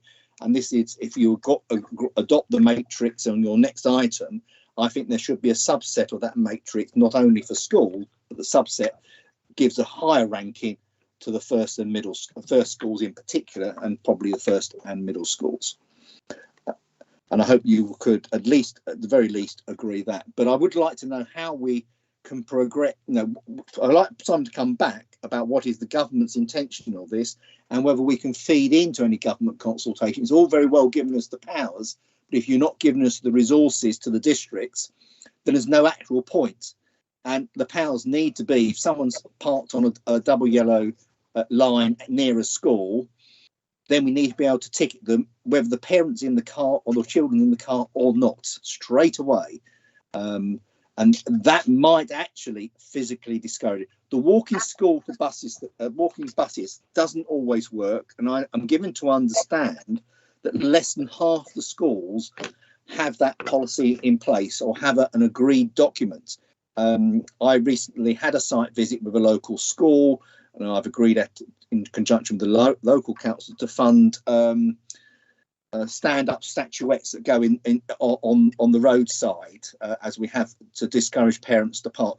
They were not even aware of a safer routes to school policy, let alone a safer routes to school staff. And it's a school that's been there 70 years, and the head has been in place, a number of years. So until the officer came along, they weren't even aware of it. So there does perhaps need to be an element of education, particularly there will be a churn and turnover of some of these heads, and we need to perhaps have others not necessarily Simon's, but others being more proactive in trying to encourage them to adopt these policies. I know they can be successful because we have a school in my division that has no parking, rightly so, in the town centre, and there is a safer route to walk in bus, but even that hasn't been as successful as they want because they're crossing the wrong road at the wrong time. Anyway, that's a bit of me rambling there, but if Simon could at least come back on what he thinks the government's going to do and how we can input into that. Thank you. Thank you, Stephen. The bad news is I don't know. It is absolutely just an indication that the government are considering granting the Highways Authority, which is us, certain powers under the Traffic Management Act on moving traffic offences. Now, you're absolutely right, Stephen. In my head, that doesn't apply to parking per se, but may well apply to things like TROs or restricting traffic with rising bollards and/or just camera enforcement. Be assured, a paper will be presented to this panel as soon as we have some of the detail, and I understand that is being worked up as we speak. But it is just an indication at the moment from HM government that they are considering giving extended powers to highways authorities. And I'd just like to point out that Stephen's identified this is a complex issue and needs to be looked at holistically. We could go very much down an enforcement route, but as members will be aware, this often creates much anger and much displeasure from a wide part of the community. I think a holistic approach is far more preferable, that looks at, yes, issues of enforcement, but continuing to work on behaviour change initiatives and persuading people that it's the right thing to do to walk and cycle and park efficiently. You know, it's not one fix will just solve this. Are you referring with the government's thoughts on Section 6? Yes. Widening that out? Yeah, so we can control traffic more with ANPR, etc. Yeah, with cameras. Yeah. But the detail, there's just no detail for at the moment. It's just an indication. Yeah. That this may. Although it is, I think it is actually being discussed, and I've asked Dean Russell, because we've got an interest in Woodmere Avenue in Watford. I've asked him to use any influence he has to actually lobby for them widening out these powers as soon as possible, because we certainly would like to use some of them, to be honest with you, and that could be help here. Yeah. Who we've got? So we've got Michelle.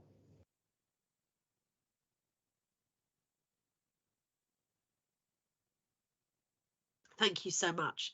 Can I just say that I've got 8 minutes remaining before my computer is about to restart, and there doesn't seem to be anything I can do to stop it doing it. I've tried all the buttons on here. Well, we'll be having lunch in about 8 minutes, so don't worry, Michelle. Perfect. Sorry, I've got. So, with regards to parking outside schools, why I understand it might slow the traffic. We have lots of children that walk to school on their own and cross in between parked cars when they are driving at speed. Very, very dangerous. So I'm not sure parking outside schools is a good thing. I'd also like to mention areas like Letchmore Heath. Letchmore Heath is a village, doesn't have a school in it, but outside Letchmore Heath there is Aldenham School, haberdashers, and the 4x4s drive through that village at 40 and 50 miles an hour. They are cottages. They come straight out of their front door onto the road. It's getting more and more dangerous. I think we really need to consider those areas well that fall just outside the school area, because those children living in the villages are taking their life in their hands sometimes. Thank you.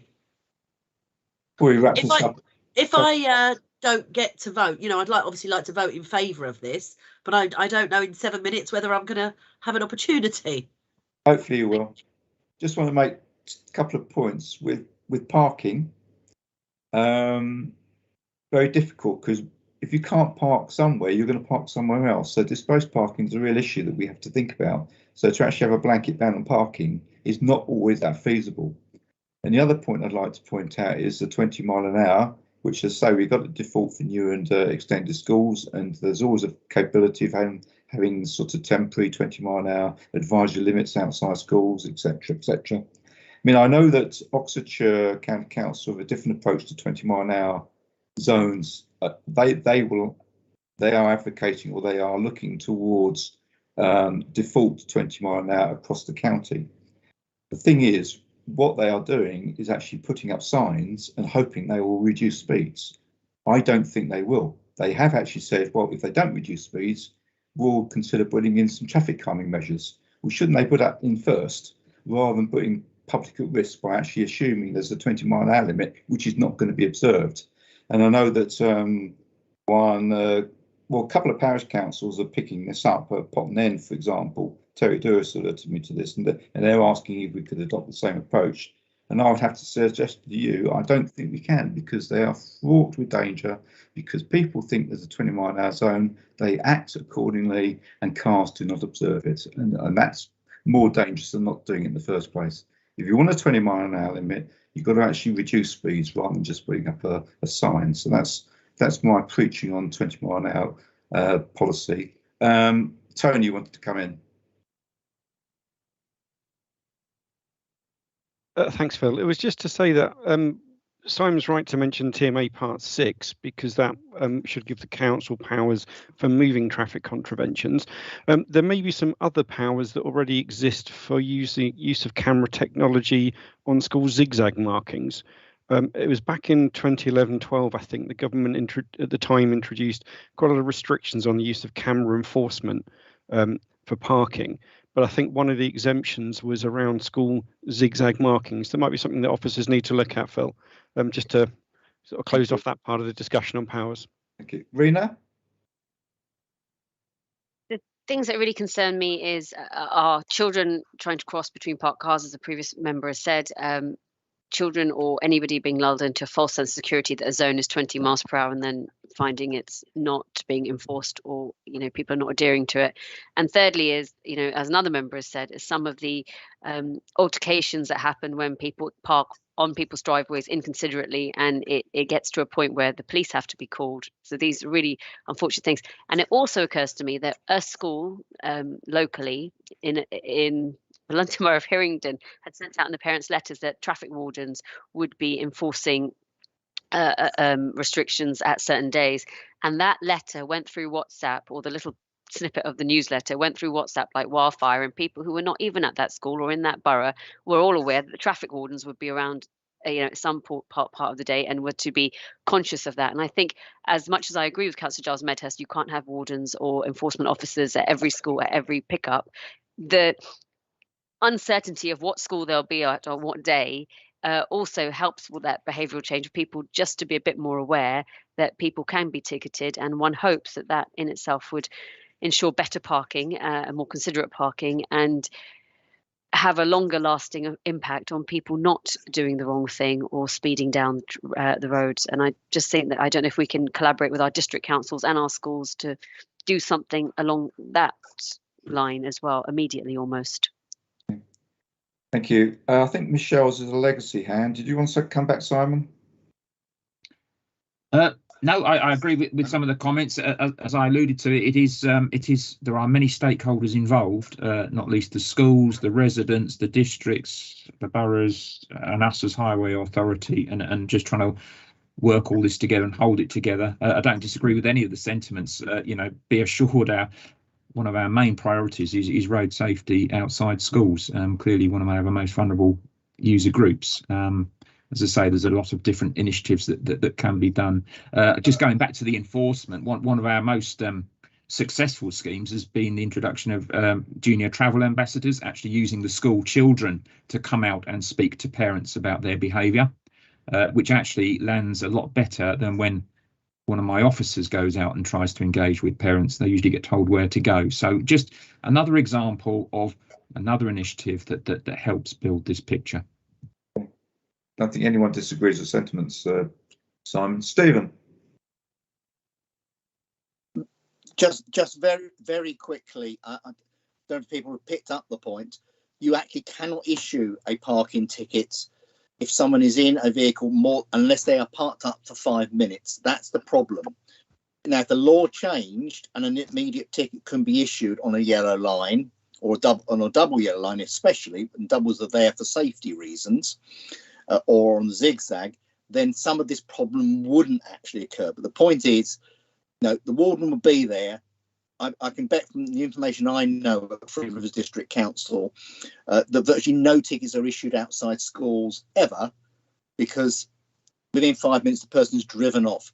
The other problem we have, and you would have had it this morning, having come back to this weather this morning from somewhere rather warmer, I can bet you a bottom dollar, so to speak, that there will have been parents who live 100 metres from the school who drove to the school this morning because it was pouring with rain.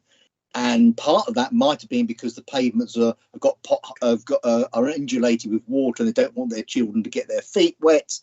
And part of it is laziness. And it's a cultural change that's going to be required.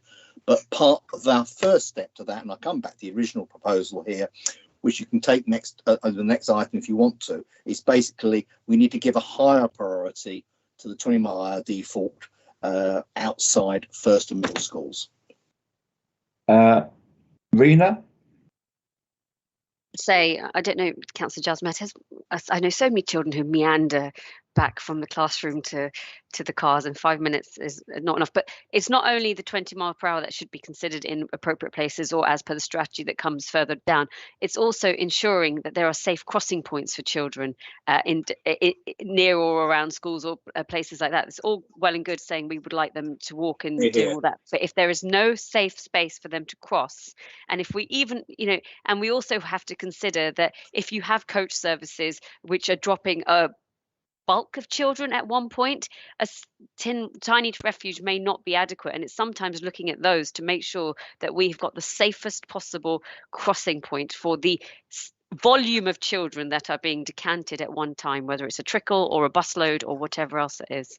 So it's not just about the speed, it really is about the rest of it as well. Paul? Just wanted to say on the 5 minute wait time, with my district council hat on, we reduced the 5 minute time to 2 minutes in a certain place under TRO. We had to go out for consultation on it, but because of a parking problem with people blocking residents' accesses, we were able to reduce it. So I find it difficult to understand that it can't be reduced. Are officers aware of this, or can it be looked into, please? Are you aware of that, Simon? I wasn't, but thank you, Paul. If that's a precedent that's been set by one authority, it's something we should present to the other 9. So yeah, whether it's completely solve it, but it gives us a shorter wait time. Yeah, John Charterhouse at North Herts did it because it was in Bancroft in the town. Okay, thank you. Jeff?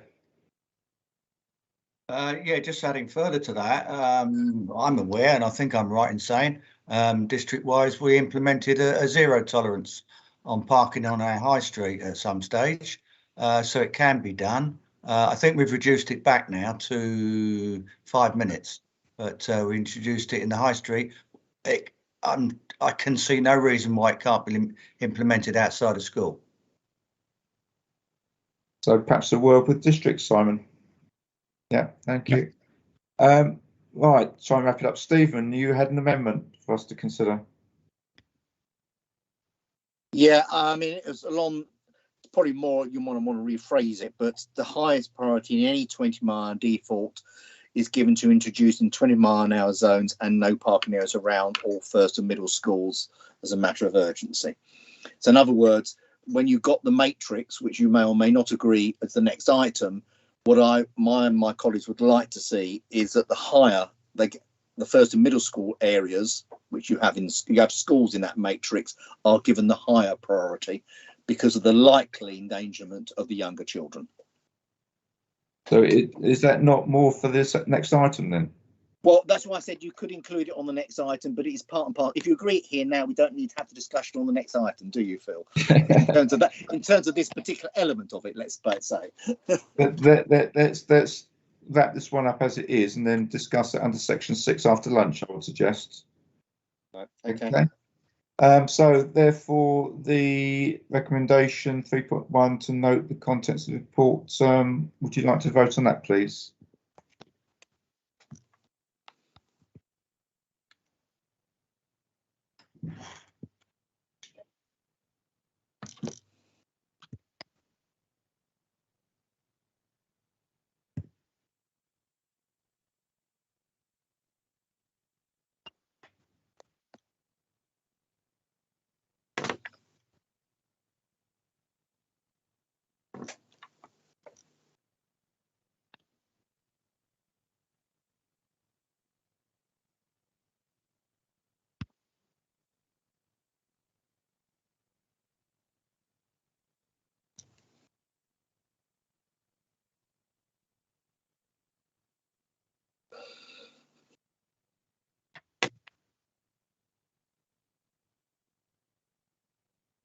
Okay, thanks. Then noted. So I suggest that we have break for lunch for 3/4 of an hour till 1:45.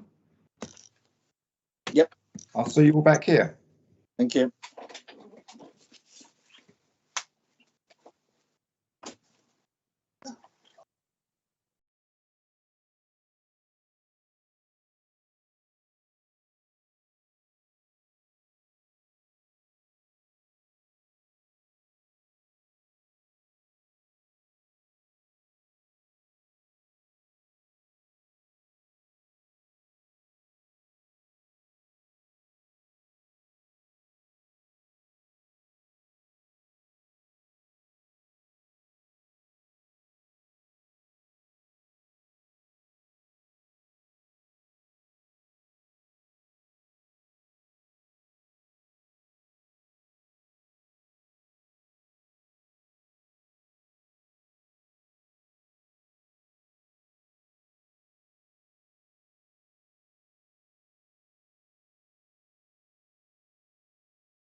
Good afternoon, everyone. Welcome back. Hope you enjoyed your lunch, your well-earned break. We'll go straight in, as long as the officers are here, into item 6, 20 mph area delivery process. I believe Rupert Thacker is going to lead on this one. Thanks, Phil. Afternoon, everybody. And I've got Dan Petman, who's helped pull this together as well for any questions afterwards if we're going to go through the details. So just a brief introduction. As people will be aware, the administration's put £7 million worth of funding towards delivery of 20 mile an hour areas around the county. So a huge programme of work for us to deliver as a team. And in order to help facilitate that, we've set out a prioritisation process in order to help us sift sites and enable a programme of project implementation, recognising that will range from what are relatively simple schemes on the ground that will require minimal physical interventions through to more challenging areas that will require larger scale or consideration of larger scale measures and change in order to bring them into compliance with the speed management strategies criteria for 20 miles an hour, like was being discussed before the break. In addition, I suppose the main point to note is that in respect to the existing 20 mile an hour areas where we recognise in some locations there may be an element of non-compliance, that there is a review undertaken of those where it's brought to our attention, and work would start as a priority in order to review those and assess any potential changes to help bring them into line with the speed management strategies aspirations of self-enforcement as supported by Hertfordshire Police. The paper in front of you sets out the process by which we're looking to identify the broader set of sites and then the sifting criteria that would be considered to help us prioritise that list for implementation of sites around the county. I won't go into any more detail now, but more than happy to take questions. Questions, please.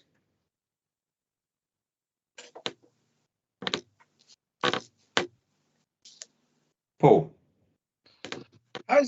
Thank you, Mr. Chairman. Has any consultation been done with other councils on how they're doing their strategies and assessing things, or are we just making that up as we go along?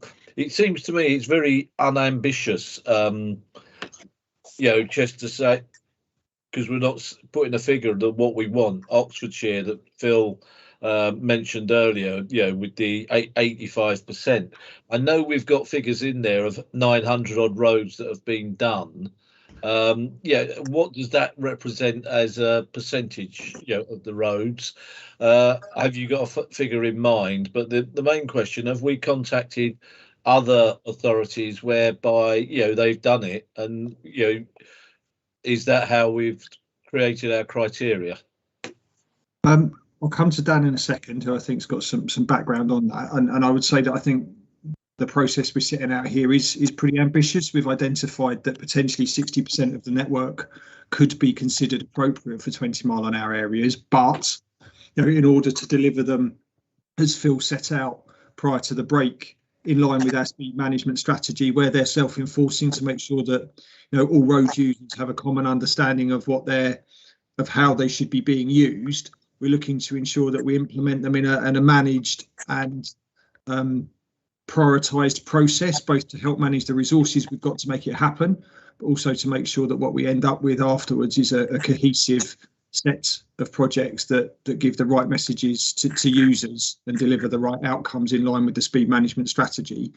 Our speed management strategy, to some, is seen as a very good example of how you manage speed limits within a highway authority's road network, and is strongly supported by Herts Police and has been looked at by a number of other sites. And I am aware that, and I'll let Dan come to this, that we have looked at a number of other authorities around the county, and you'll obviously be aware from discussions that have been being had that lots of authorities manage 20 miles an hour in different ways, but Hertfordshire has a clear strategy for delivering them and implementing them on the ground. So Dan, did you want to come back on the point around any other authorities 20 mile an hour processes?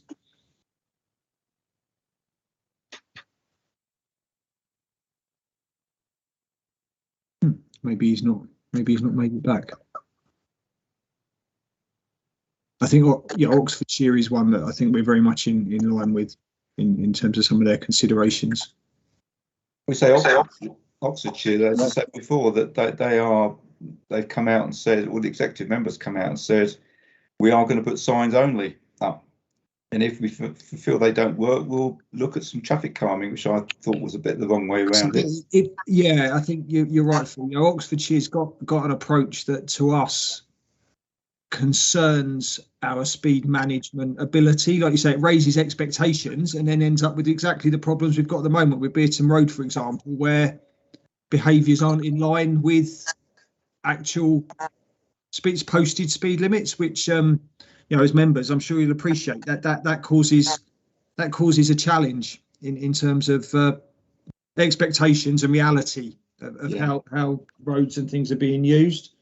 They mentioned that they're working with Thames Valley Police, but they don't say how Thames Valley Police view the enforcement of the limits. We've looked at some of the Wales background data to understand how they're doing that, where they're looking at wider use of 20-mile-an-hour areas as a not quite as a default, but as a principle that they would like to get as much 20 network as possible where it fits. Yeah. But I do think a lot of this is down to, you know, local take on the government's speed circular and how you want to enforce it, and we've got a clear steer for that in Hertfordshire that we're setting this criteria against. Mm-hmm. Thank you. If Dan's not around still, we'll bring in Paula. Thank you, Phil. Really in favour of this great initiative.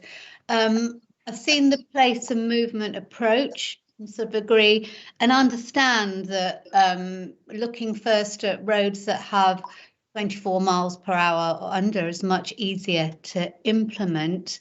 I mean, this ties in so much with our whole strategy. We've got sustainability, getting people to walk and cycle. We've got health, because obviously you've got pollution from a lot more traffic going a lot quicker. So it really is all encompassing.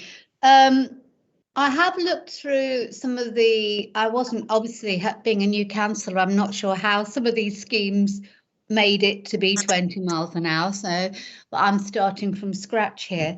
I did look in some of the rural schemes, and I looked at one of my areas, which is Maple Cross, which was 262.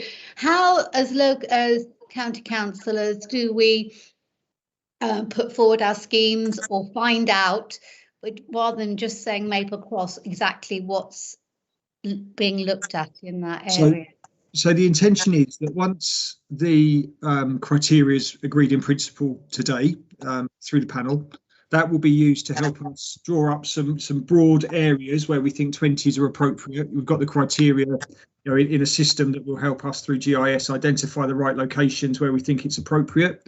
We'll share that with members in the first instance to see if you think it covers, you know, the right areas of your division and are appropriate, and obviously we can have a conversation about any that people feel are either missing or potentially contentious in terms of their inclusion, and then after that we would go through the more detailed prioritisation sift when we start collecting the data and assessing it against the kind of real world locations to see what we think would be both appropriate on the ground, but also the timeframes in which they'd be deliverable. As I said, you know, the simpler ones where we can sign and use signs and lines to designate an area based on the fact that the speeds are broadly in line with the speed management strategy, and hopefully a few smaller interventions would bring them, you know, to the right threshold. They can happen more quickly, and then we'll and that could be funded from locality budgets. I think it said £900 a road, which is doable, but basically it's officer led then, and then you will come to us.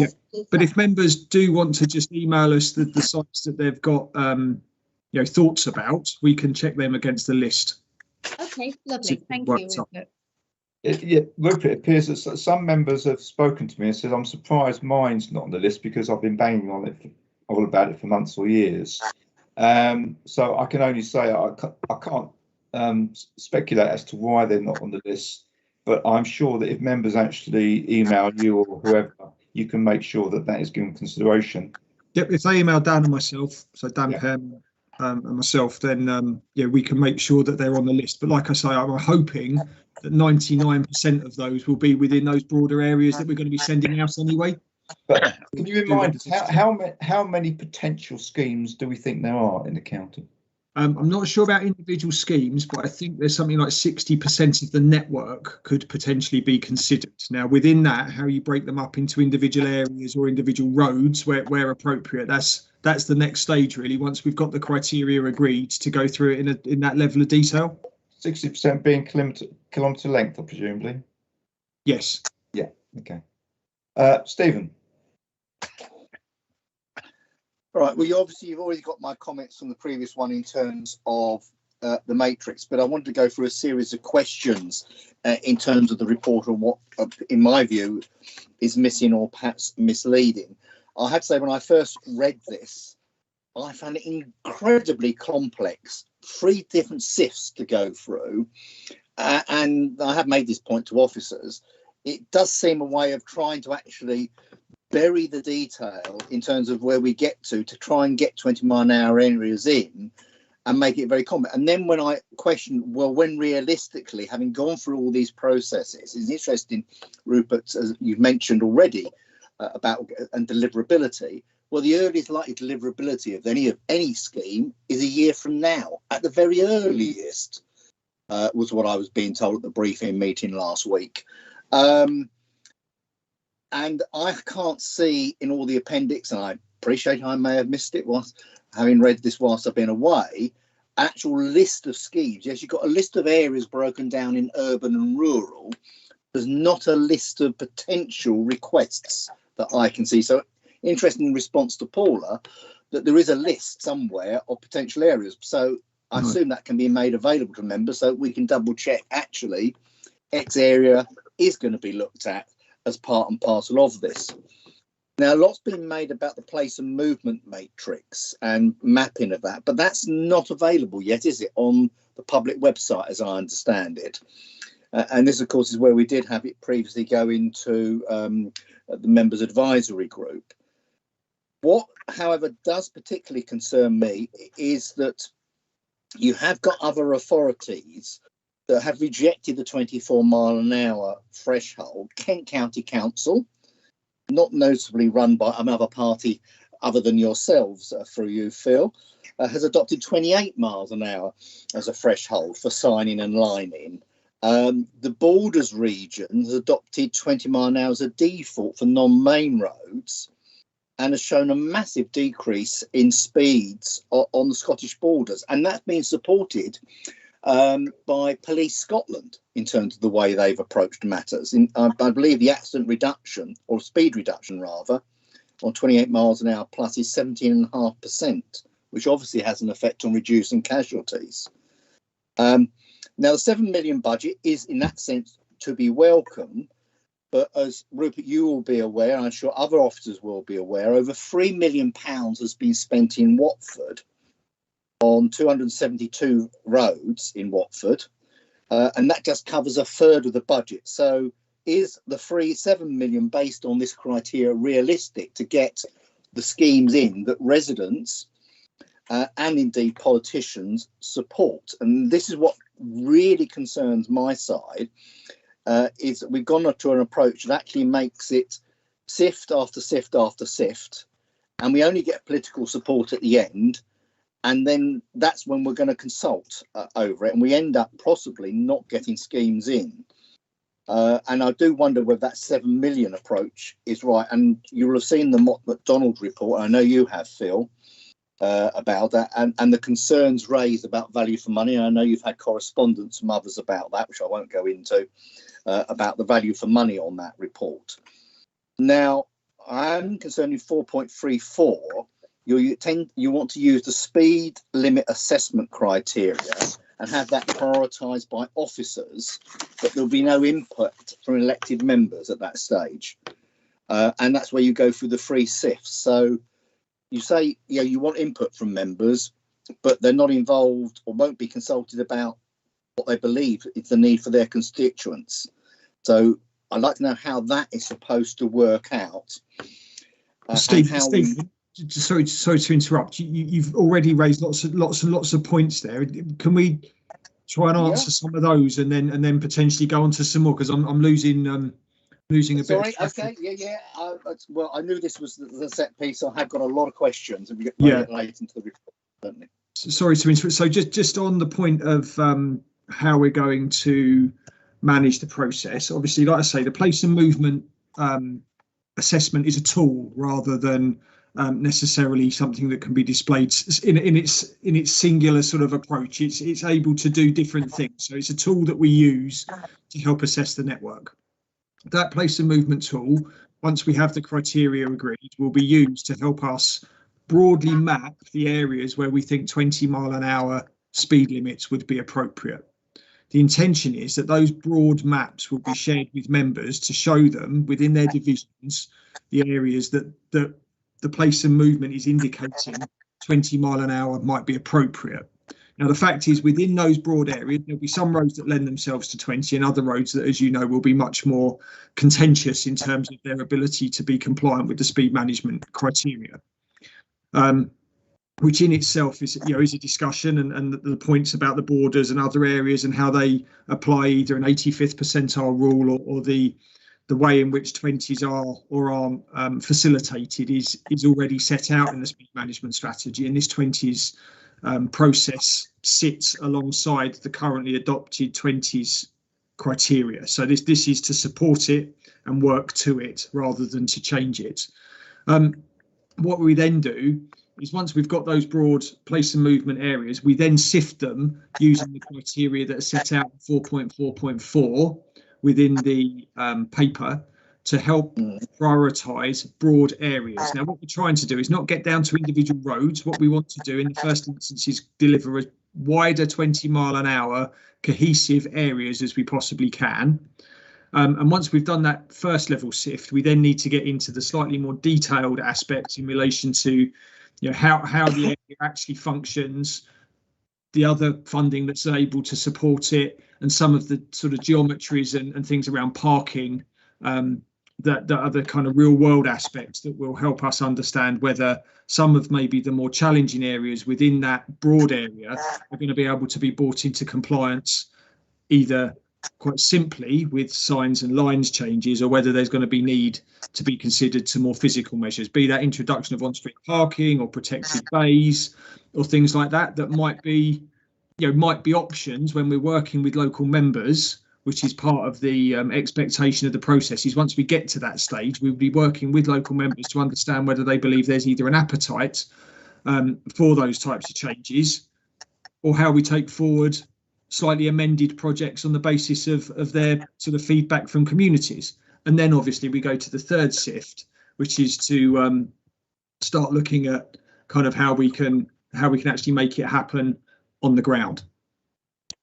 Can I come in before you come back, Stephen? I mean, you mentioned the Scottish issue. Well, I assume that the Scottish police are funded a bit differently than the UK police or the English police. One reason we have adopted this approach is because the police in England will not enforce 20-mile-an-hour limits, and they want them to be self-enforcing. Now, if you're in Scotland or perhaps in Wales, where the police have a different attitude, then our strategy might be different. So that's just to explain to you that part of our strategy rationale was because of the police involvement and their recommendations. We have our criteria. I mean, some have 28 mile an hour, whatever, but we have our criteria based on DFT and professional research guidance, and that's what we consider the best way forward. I mean, we might differ from other counties, but what the hell? We won't do everything that everyone else does, and they won't do everything that we do. I forget which report you're referring to, but I know I did highlight to 20's Plenty a government survey on actually excess speeds, where consistently it's showing that people exceed speed limits if there's no other measurements in place. So that's sort of proof that we're perhaps in the right way there. Member input, members have got an input, as Rupert says. They've probably come up and championed these schemes in the first place, and they will be obviously consulted as we go through the process. But I'm sure you'll agree that at some point officers need to put a bit of science to this, a bit of objective rationale to actually recommend which schemes are feasible and which are not. And I just want final points. I know I'm bringing up what you said in the last debate about schools having more prominence. Well, I reminded myself of the SIF 1, and schools are #1 in priority. So I'm not sure where that comment was coming from.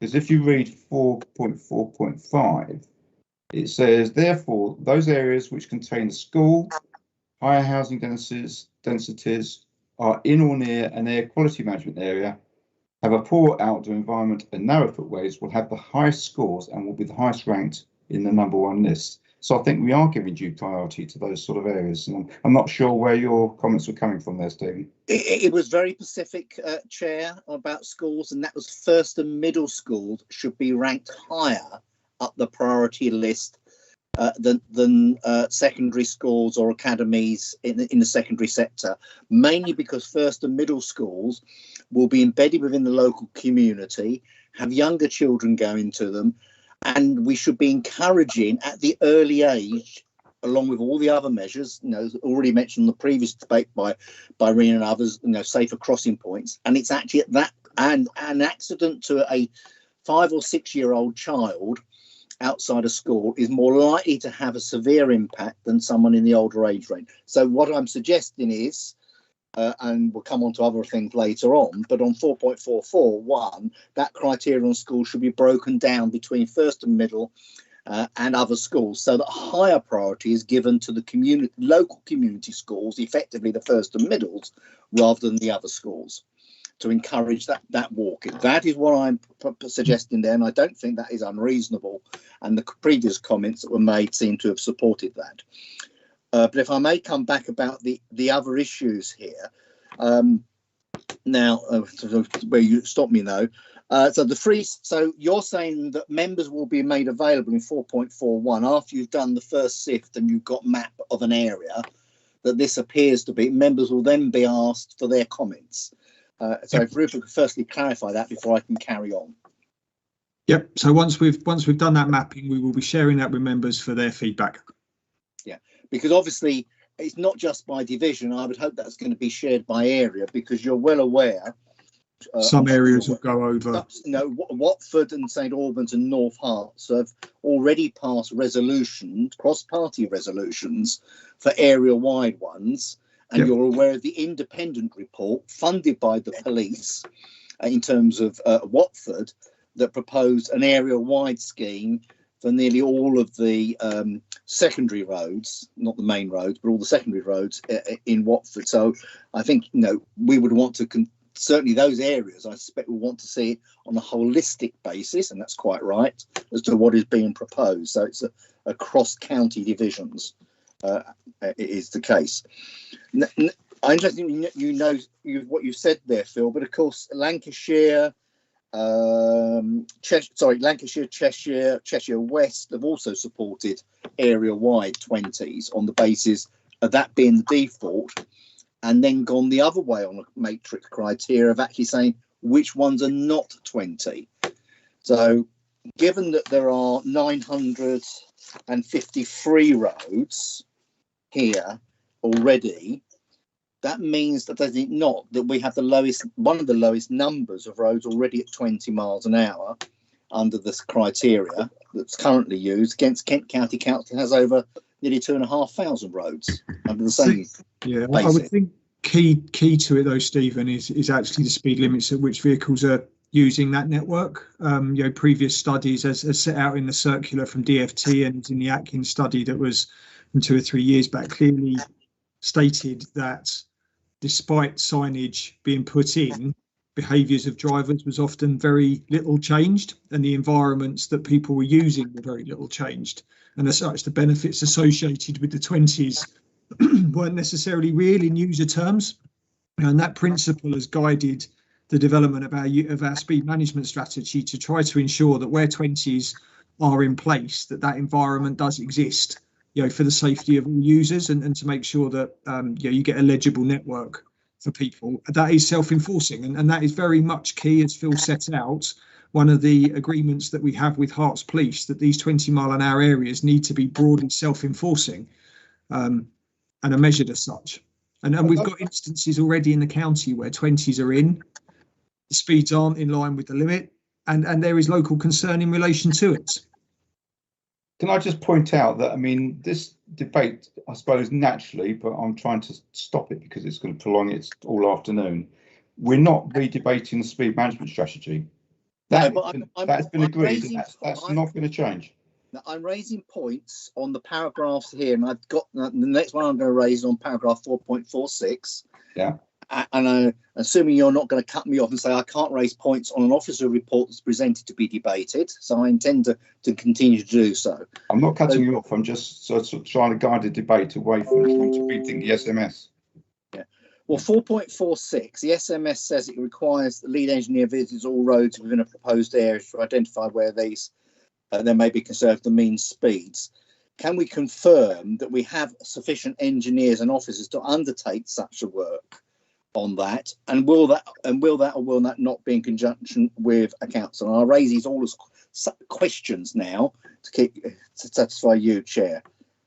We will have resource to ensure that schemes are implemented in line with that criteria set out in speed management strategy, and we'll obviously be looking for our partners to assist with that, because that is a sort of technical appraisal as opposed to a qualitative assessment based on opinion. It will be based on actual speeds and behaviours of traffic. What we will do is make sure that we share the outcomes of those with members to let them know whether or not roads are able to be simply included within a 20, or whether there's going to need to be further considerations in how we bring them in line with the criteria as part of a wider 20 rollout. So yes, there will be there will be liaison with members around that particular part of the process. So there will be officer resource put into this to ensure, as per this report, that all roads are visited. All roads where there is a concern that the speeds will be abnormally high in relation to the speed management strategy will be visited to check that they are considered either compliant or whatnot might need to be done to them to bring them into compliance. And then that reported at 4.61 speed management group, where you say you were involved in the police, and that will then also I think you've now committed to involve also the local members. Yep, in order to make sure that they're aware of the outcomes of that process and as such what that means for potential areas and the broader rollout of 20-mile-an-hour limits in their divisions. Okay, because that isn't said in 461 or 462 at the moment. Okay, no, so it's not explicit. I apologise for that. But no, the intention would be that once the processes have been carried out, those local members whose divisions they fall within, and recognising that could be that they go across division boundaries, they will be made aware of the status of kind of that, the intentions around that project. Moving on, 496 refers to a value for money assessment will be undertaken prior to delivery of the schemes. So how will that value of money exercise require, and what objectives will they be set against, and how is that programme to be budgeted at the 7 million in terms of casualty reduction, active travel, community cohesion, and obviously any physical measures that you may have already identified?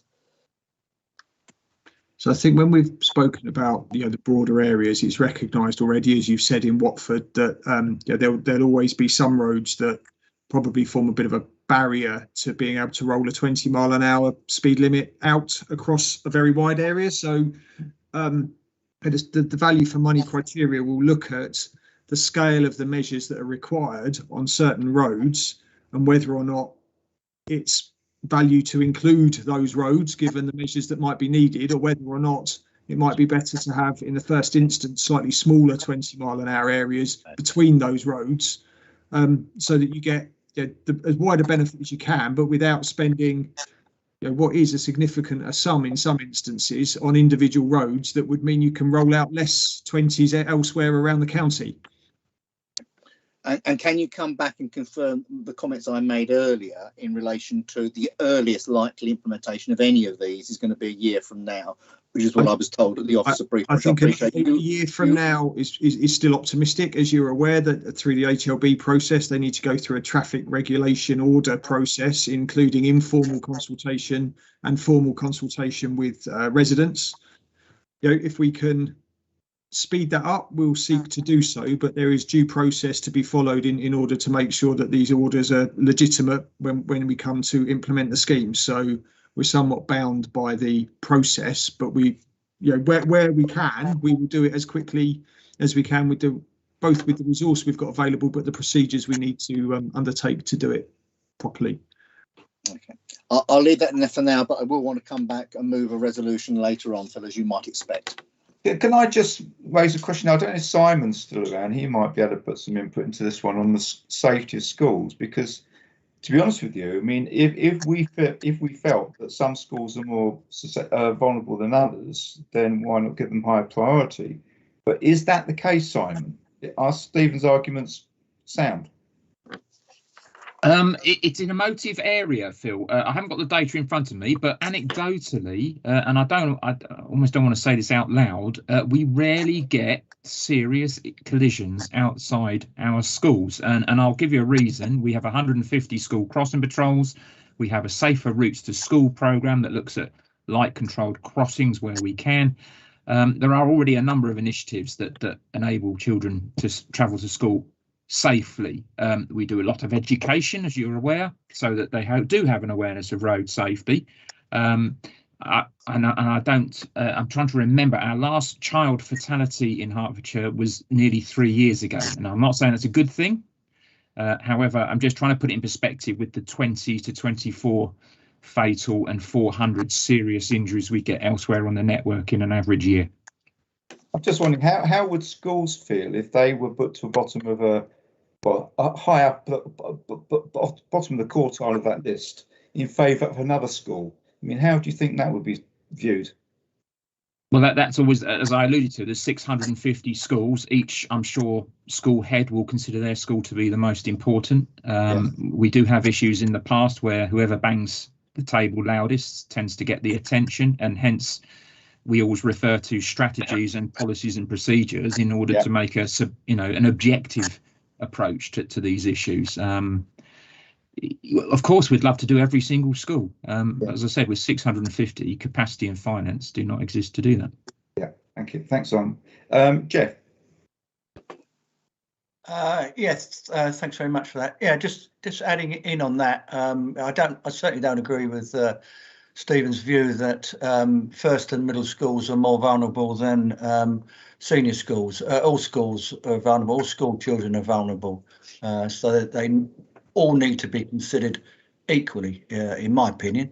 But yeah, just getting back, Rupert, I think you may have answered this question, so hopefully it won't take you long. But it's really, I just want to ensure that schemes that we've put forward are included on your list of schemes to be looked at. I seem to remember a while back, I mean, I submitted areas in my division to be included, and I seem to remember this long list that was circulated, and I was quite surprised that there wasn't a single area that I'd submitted was included on that long list. So I'd submitted it through my AHM at the time, quite a while back.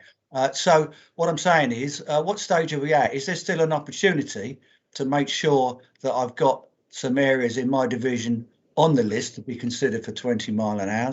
Or are you now, what stage are you at? Are you at the first SIFT stage? We are pre-first SIFT. If I can put them forward, I think you mentioned just email them to you, was that right? Yeah, I'm afraid so. Yeah, I think I've got to dig out the list again. We are pre first SIFT, Jeff. I would reiterate to members that if you don't believe your schemes that you're aware of or asks that you're aware of have been included, just drop us an email and we'll get them put into the process. If I can, what we'll try to do when we're sifting through those lists and then have the roads identified through the criteria that we're setting out today, we'll try to do a cross check so that we can confirm whether they're in or out when we have the conversation around the plans that we send you to help inform that discussion. Okay, so you want that pretty soon, I would imagine? Yes, please. Yep. Right. Thanks for that. Get typing, Jeff. Yeah, indeed. I'll dig it out now. Actually, I'm just going to search for it. Okay. Any other questions or comments? Or can I invite Stephen to move his recommendation? Okay, well, obviously I know this is not going to get voted through, but I'm going to move it anyway, Phil, as you would expect. Yeah. Because I believe that this approach is the wrong approach that's been adopted. It should be, the approach should be using a criteria the other way round, of a default of 20 as the automatic default, and then sifting out the roads that are not 20. So anyway, so my amendment is as follows. Delete all the recommended and replace with that the council adopt a default speed management strategy of 20 miles an hour on non-main roads as best practice, similar to other county unitary authorities in support of the active travel obligations, objective, sorry.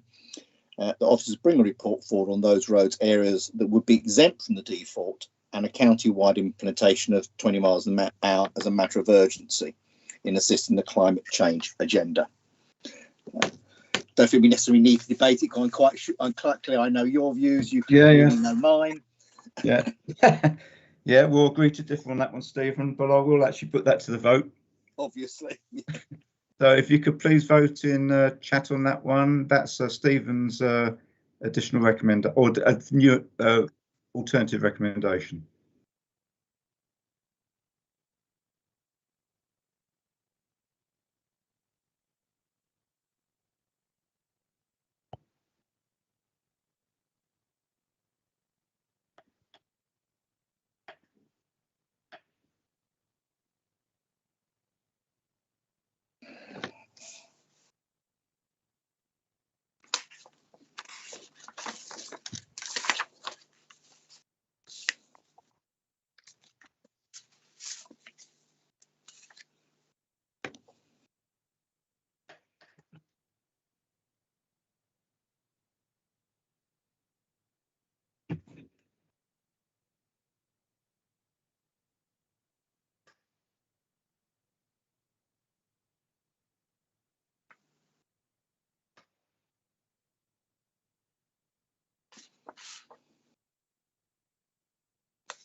He's a big boy.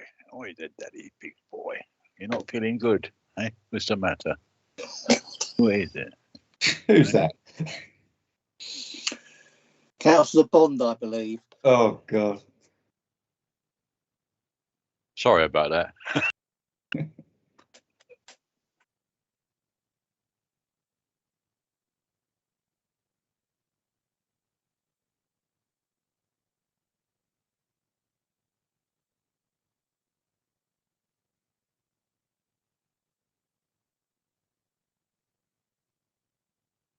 Right, 6 against. That falls. So can we please vote on the recommendations as set out in the paper, please? Just one question, Phil, if I may. Okay. And that is, could the officers, subsequent to this meeting, obviously a decision, give us a document with the timelines and when they expect, say, for instance, the first set of criteria will be assessed, so we have some understanding of the way forward and residents have some understanding of what is actually going to be agreed in terms of the timescales, because at the moment the document lacks all of that, please. So, okay, Rupert? I can certainly give a commitment in terms of the broad areas in the initial sift. Beyond that, given that the sift indicates the next stages. Yeah. No, that's what I'm seeking is the broad areas for the initial sift, so that I'm not emailing you next Monday and saying, right, well, have you done the sift yet for Watford and so on? Because I know you won't have done. No, that's fine. At least I know when I can chase you, shall we say. Yeah, I'm hoping that we'll have the broad areas identified within the next 3 to 4 weeks. And then what we'll do is we'll follow up when we send that out with the timescales around trying to go through it in a bit more detail. Okay, thank you. I'm sorry to interrupt there, Phil, but I thought that would be helpful to have that. No problem. We're voting for the recommendations as set out in the paper, guys.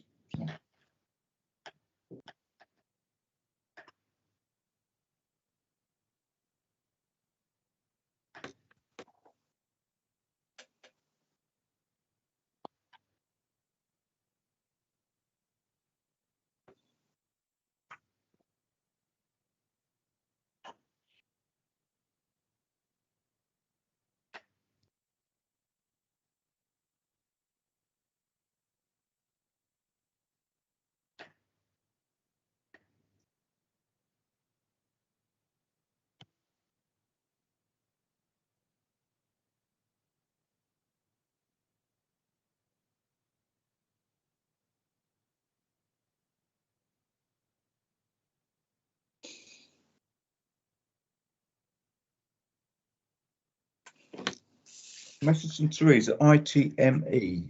Is that meant to mean something to me? Just full typing. Premature pressing a button, I see. Okay, so that's been agreed. Thank you. Okay, we move on to 7, please. Again, Rupert, on the Active Travel Fund consultation update. Yep. So as members will recall, we were successful in our bid to DfT in relation to the Active Travel Fund 2 round of funding for improvements to walking and cycling infrastructure. In order to take that forward, we kind of overstocked the pond in terms of potential schemes to engage with the public on, to ensure that we still had a sufficient list in order to make the most of the funding that was available from DfT. So we've been out to that consultation, and this paper sets out the feedback we've had, the schemes that will be shortlisted to be taken forward to delivery or a little bit further discussion, those that aren't proceeding, but also the schemes that are now being included in our Active Travel Fund 3 bid to the DfT that has been submitted. So Ian Thompson's here to go through a little bit more of the detail if members have any questions. So questions for Ian? I hope Ian is here. I haven't checked, but if not, I can answer them, hopefully. But I've got a message. Dan's here. He seems to get off lightly. Stephen. Yeah, just a very quick one. Firstly, thank the officers for involving me regularly in the ones in my division and the further discussions over the additional ones in terms of High Street and Market Street. I appreciate that involvement and obviously and taking on board the comments and feedback that I have suggested. And secondly, really it's time scale for the 10 schemes, or rather not the 10 schemes, schemes that are now being progressed for the fund and in terms of actual on the ground implementation. I don't think that's clear unless I've missed it, and I apologise if I have, in the report. And I appreciate also this time, and thank you for the officers to include in the actual figures as well as the percentages. I think it makes it much more understandable and realistic in terms of whom we've approached, and actually quantifies the position on the ground. The only clarification I'd also make is that Digswell Park Road, that was part of the temporary measures, remain in place, but the Active Travel Fund 3 bid is to make further changes to it at either end to improve its accessibility. So that's a matter of a traffic regulation order as opposed to works on the ground. That's largely in place already. But in terms of timescales, Stephen, our intention is to try to get them moving as soon as we possibly can. Further to the feedback, a lot of work's already been done on a number of the schemes, and as you rightly say, members have been involved in that if those schemes are within their division. So the next stage will be to finish the designs and take them out to a sort of formal process to support their development. And I think that will be towards the end of this financial year, start of next, that we would hope to start seeing something on the ground for some of them, not all of them. They're working at slightly different timescales, but see Ian's appeared now, so he'll probably be able to give you a little bit more detail than that. Yeah, hello everyone, good afternoon. Yeah, we're looking to, I think the first one that will be on site, subject to a TRO, will be the scheme in Watford in Wigan Hall Road, which we're looking to get on ground towards the end of the financial year, and the others will, the majority of the programme sits in our 22-23 programme. Thank you. I think I was told that the Stevenage one, the middle section, probably start about May. Yeah, sort of early summer. Oh, okay. Jeff.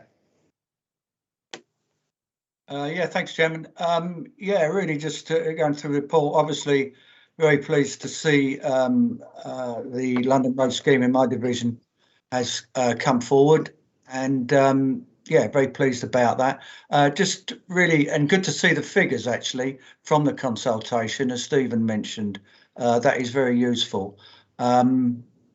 Noticed, interested to hear what officers can think of the responses. I noticed London Road one, yeah, quite high, 287 responses with 54% in favour. I did do personally a lot of work locally to promote the consultation, social media, etc. and I was really pleased that officers were able to speak with our town council to fully explain the scheme, which they found extremely useful. So yeah, just to say a word about that. It was very, very good. So I assume the next stage now then is a detailed plan of these schemes. That did I hear you saying it will be in the next, for the London Road scheme, for instance? Would that be the next financial year? That's correct. Yeah. Okay. So I was originally led to believe that there might be a plan towards the end of the year, so that's not going to happen. Not on the ground, but the officer that's working on that scheme with you, Paul Rogers, will give you a more detailed update, Jeff. I think, Jeff, there'll be a process to support the relevant orders and notices that will be required to support the scheme, that will need that detailed plan and a formal kind of consultation to be gone through. Obviously, that needs to happen in advance of any of the construction happening. So I would presume that some of the formal processes around the notices and orders will start to happen within this financial year, albeit towards the end, in advance of any construction starting next financial year, once those orders are in place, and we've been through that. Okay. And in relation to the consultation, I suppose it's a kind of, I'd give it a B. We tried really, really hard to get in touch with as many people as we possibly could. And the more people we can get to respond to these, the better, because we really do need that feedback and to understand the community's view on these things. In reality, 287, it's not a huge proportion of Buntingford's population, but it's better than we might have had previously, and we've used some quite new and innovative ways of trying to engage with the communities through this process that's clearly working. I thought the interactive idea was a good idea. Yeah, that seemed to work. Yeah, so it's good. We've tried our best, open to suggestions, but the more we can get, the better. And I know it's not right, and no one would actually support me on this, but if I was running consultations and setting out the rules, I say, well, if you don't reply, that means you're pretty much happy with what's proposed. So I put that's a positive. But there you go. I can't really say that officially. Now, of course, what you get locally, they say, "Oh, I don't bother responding because it's a done deal anyway. It's just a tick box you're going through." So Anyway, no more hands. Can we vote on recommendation, please? 3.1.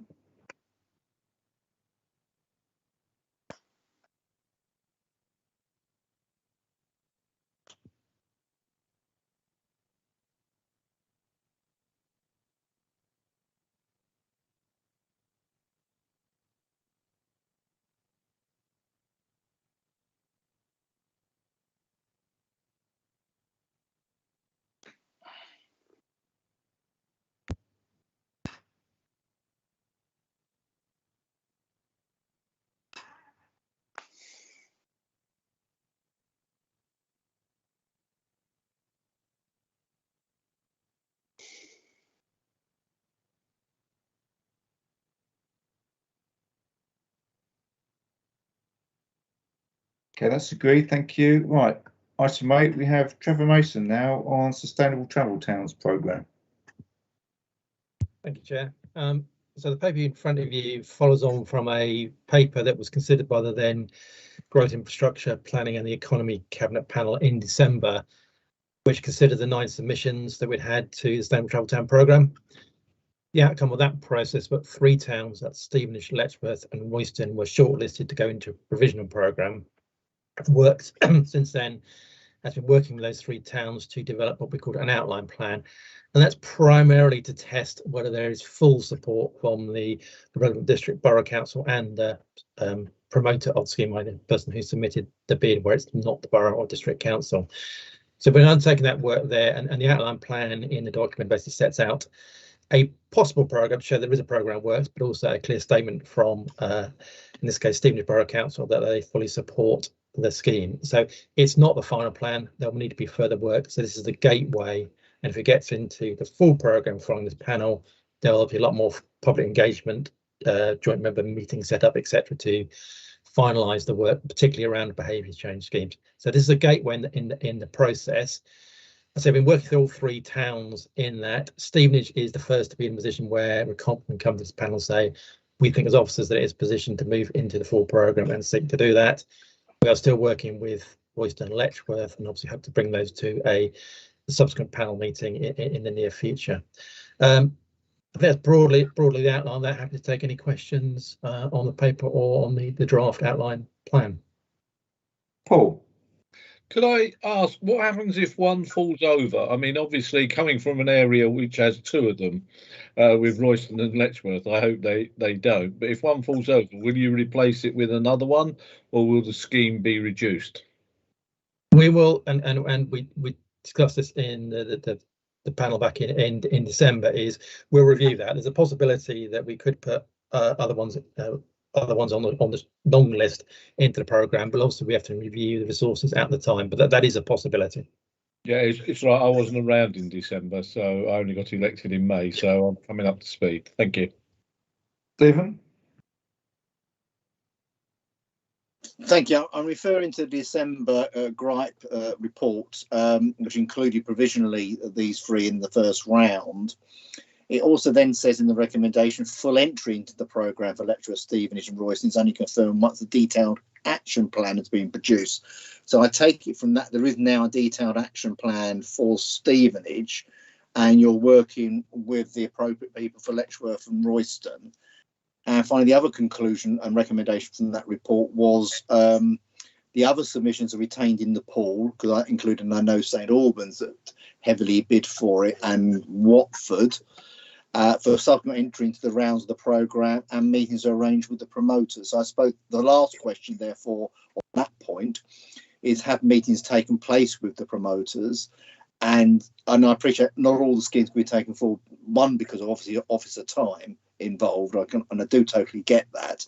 But obviously the 3 that are selected are all north of the county in that sense, and there's nothing in the southern part of the county. So what will be the process if the promoters of, say, St Albans, or for that matter Watford, or anywhere else, want to progress that at a later stage? So there's a series of questions there, Trevor.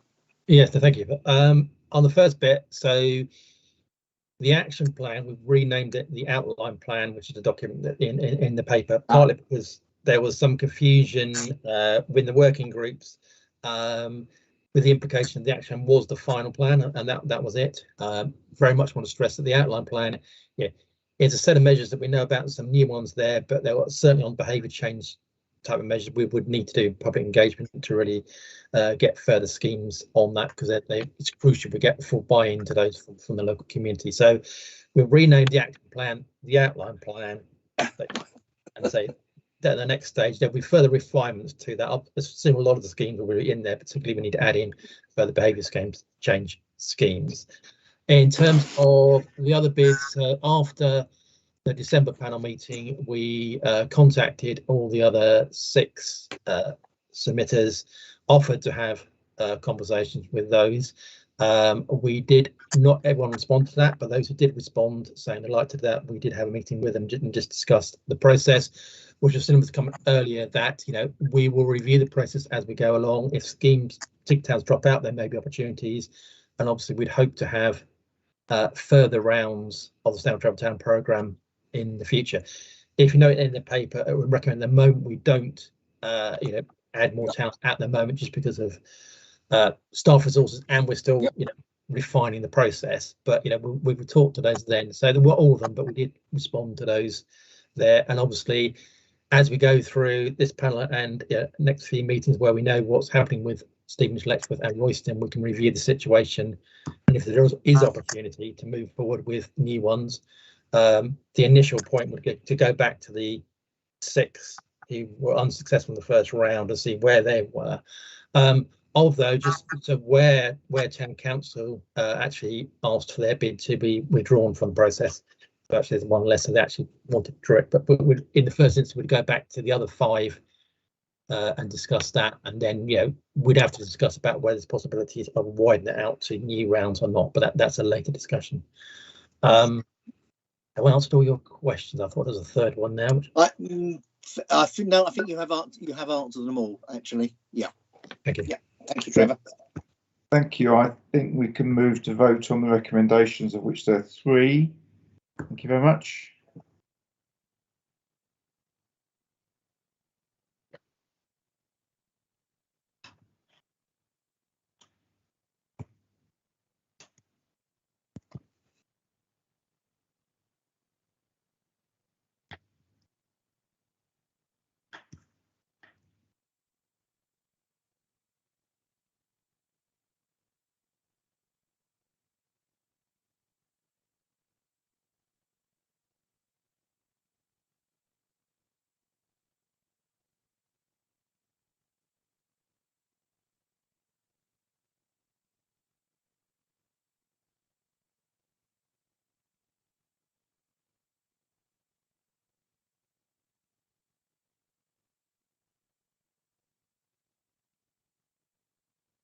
That's been agreed. Thank you very much. So stay with Trevor for the local transport plan annual progress report. Thank you, Chair. Hopefully this is fairly self-explanatory. It is a detailed report on all the activities across the transport field that have been undertaken by the County Council and in conjunction with partners over the last financial year. So we've got a record of schemes that were delivered, but also so we can see where we are delivering the various local transport plan policies and where there may be gaps. So really it is a factual report on there. It follows the format that we used last year, which was the first one of LTP4 in terms of full annual progress reports, which is well received. So we kept the same basic format, which is meant to be a public accessible document, but nevertheless has all the relevant information in there. Kathy Ware's on the call, so if there are any detailed questions, she's happy to answer them, but real local issues, it might be one we just take back offline if there are any omissions or in there, but so happy to discuss where possible. So open to any questions. Are there any questions or comments or issues? Or should we go? Oh, there is one, Steve. Thank you, Chair. It's just an observation, really. I mean, it's a very well put together report, I must say, and it highlights lots of good things that have been done over the period of the year. But what it doesn't do is it doesn't say anything about those plans that you had or those schemes that you had that you weren't able to deliver and what might happen to those in the future. I'm not sure whether this is the kind of document that should say that or how we would know what they were. I mean, obviously, this is a primary record of what was delivered, and that's the purpose of this. I think there's other processes where we can look at where schemes weren't being delivered, and also, we'll be looking at across the piece in terms of whether the local transport plan policies are being delivered in terms of the right schemes or not. But the prime purpose of this document is to actually just record what was delivered in a very positive manner. So at least we record that, and we can use that in where it's appropriate. OK, I understand that. Certainly as a new county councillor, I would be genuinely interested to know what the central objectives were and which of those plans or schemes that you'd intended to be delivered weren't. Yeah, I mean, obviously I've discussed with other colleagues about individual schemes. So on the major schemes, so those schemes that are actually identified in the local transport plan document itself, there is a section of the document that says where they are. So, for instance, some of them, like the Metropolitan Line extension, has fallen by the wayside. So it's still recorded in there and noted because that was a named scheme in the local transport plan document itself. So where those schemes are, there's a record of what's happened with those, good progress or no progress or bad progress, as it were. But we haven't gone down to sort of the lower level. Stephen. Yeah, I've got to some extent following on from what Steve has said there. It was really knowing what what might have been easier and might want to consider for future is having the matrix or an appendix at the back. These were the objectives of the years, met, partly achieved, not achieved, or whatever it may be for each of them. Firstly, a little bit of a bone of contention, I suppose I have to say, is on page 8, success for the Beryl bike scheme. in Watford. Well, this was set up by the Borough Council, funded by the Borough Council, who involved local enterprise in it. I had to get involved on a couple of occasions when the County Council has been incredibly difficult over the location of where the stands were. Though I have to say, starting off with the support of the County Council, the first bike share was set up by Watford Borough Council, was a little bit naughty in my view, when this was a Borough Council initiative, which actually there was very little input, if any, I have to say, and I'll let Trevor correct me, from county officers, because it was a solely led. And actually, when it's been roundly criticised, I have to say, Phil, by your colleagues locally in Watford, very, very heavily criticised as being a waste of money. Shame on them. Yeah, quite. I might have to quote you on that one. I mean, it has been a success. Ironically, the one back, the COVID success and the good weather last summer, unlike this summer, made it a very popular success, and it's now over 100,000 trips by those bikes.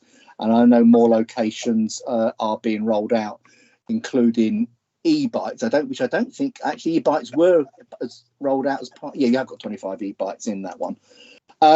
The other one that I had a little bit of concern was access to open spaces, and I only came across this because I had to deal with one issue, and where there had been removal of DDA accessible gates in rights of way.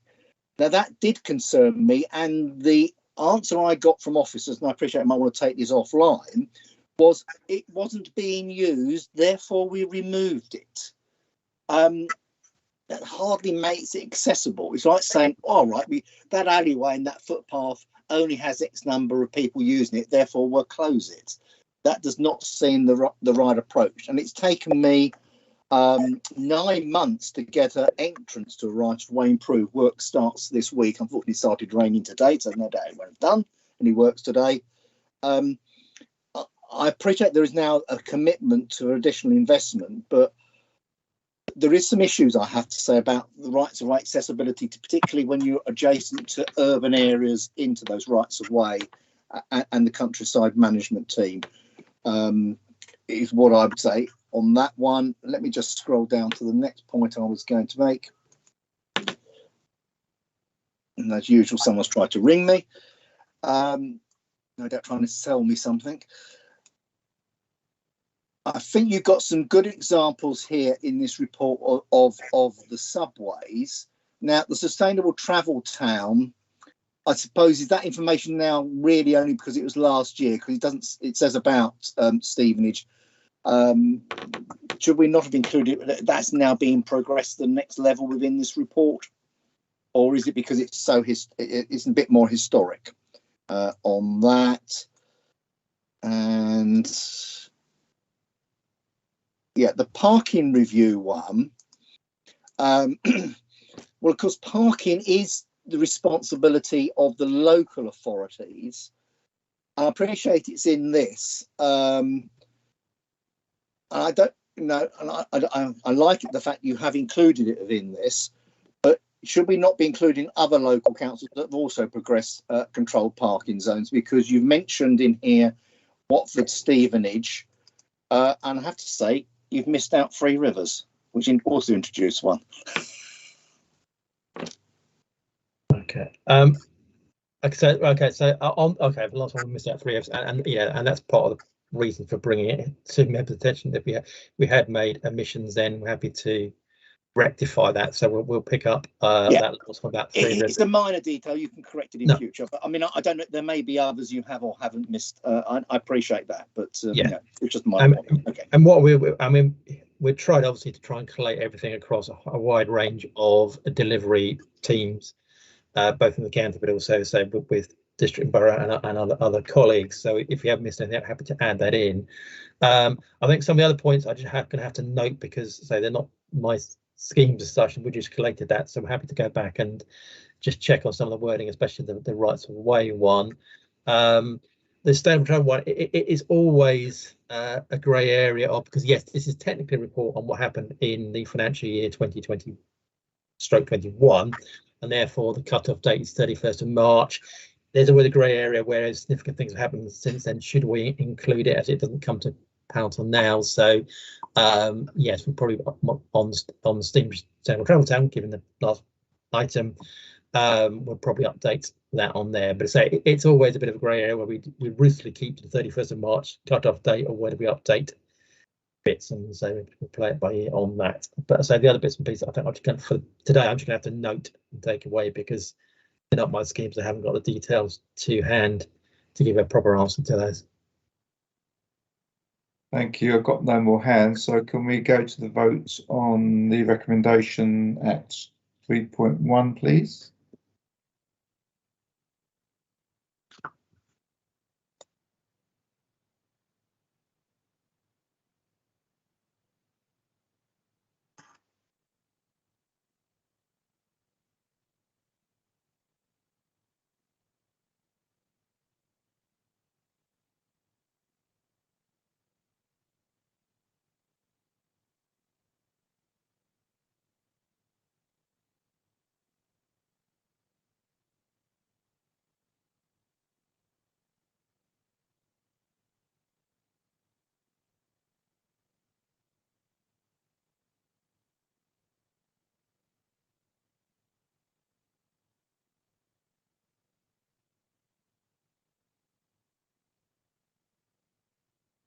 It's noted, thank you.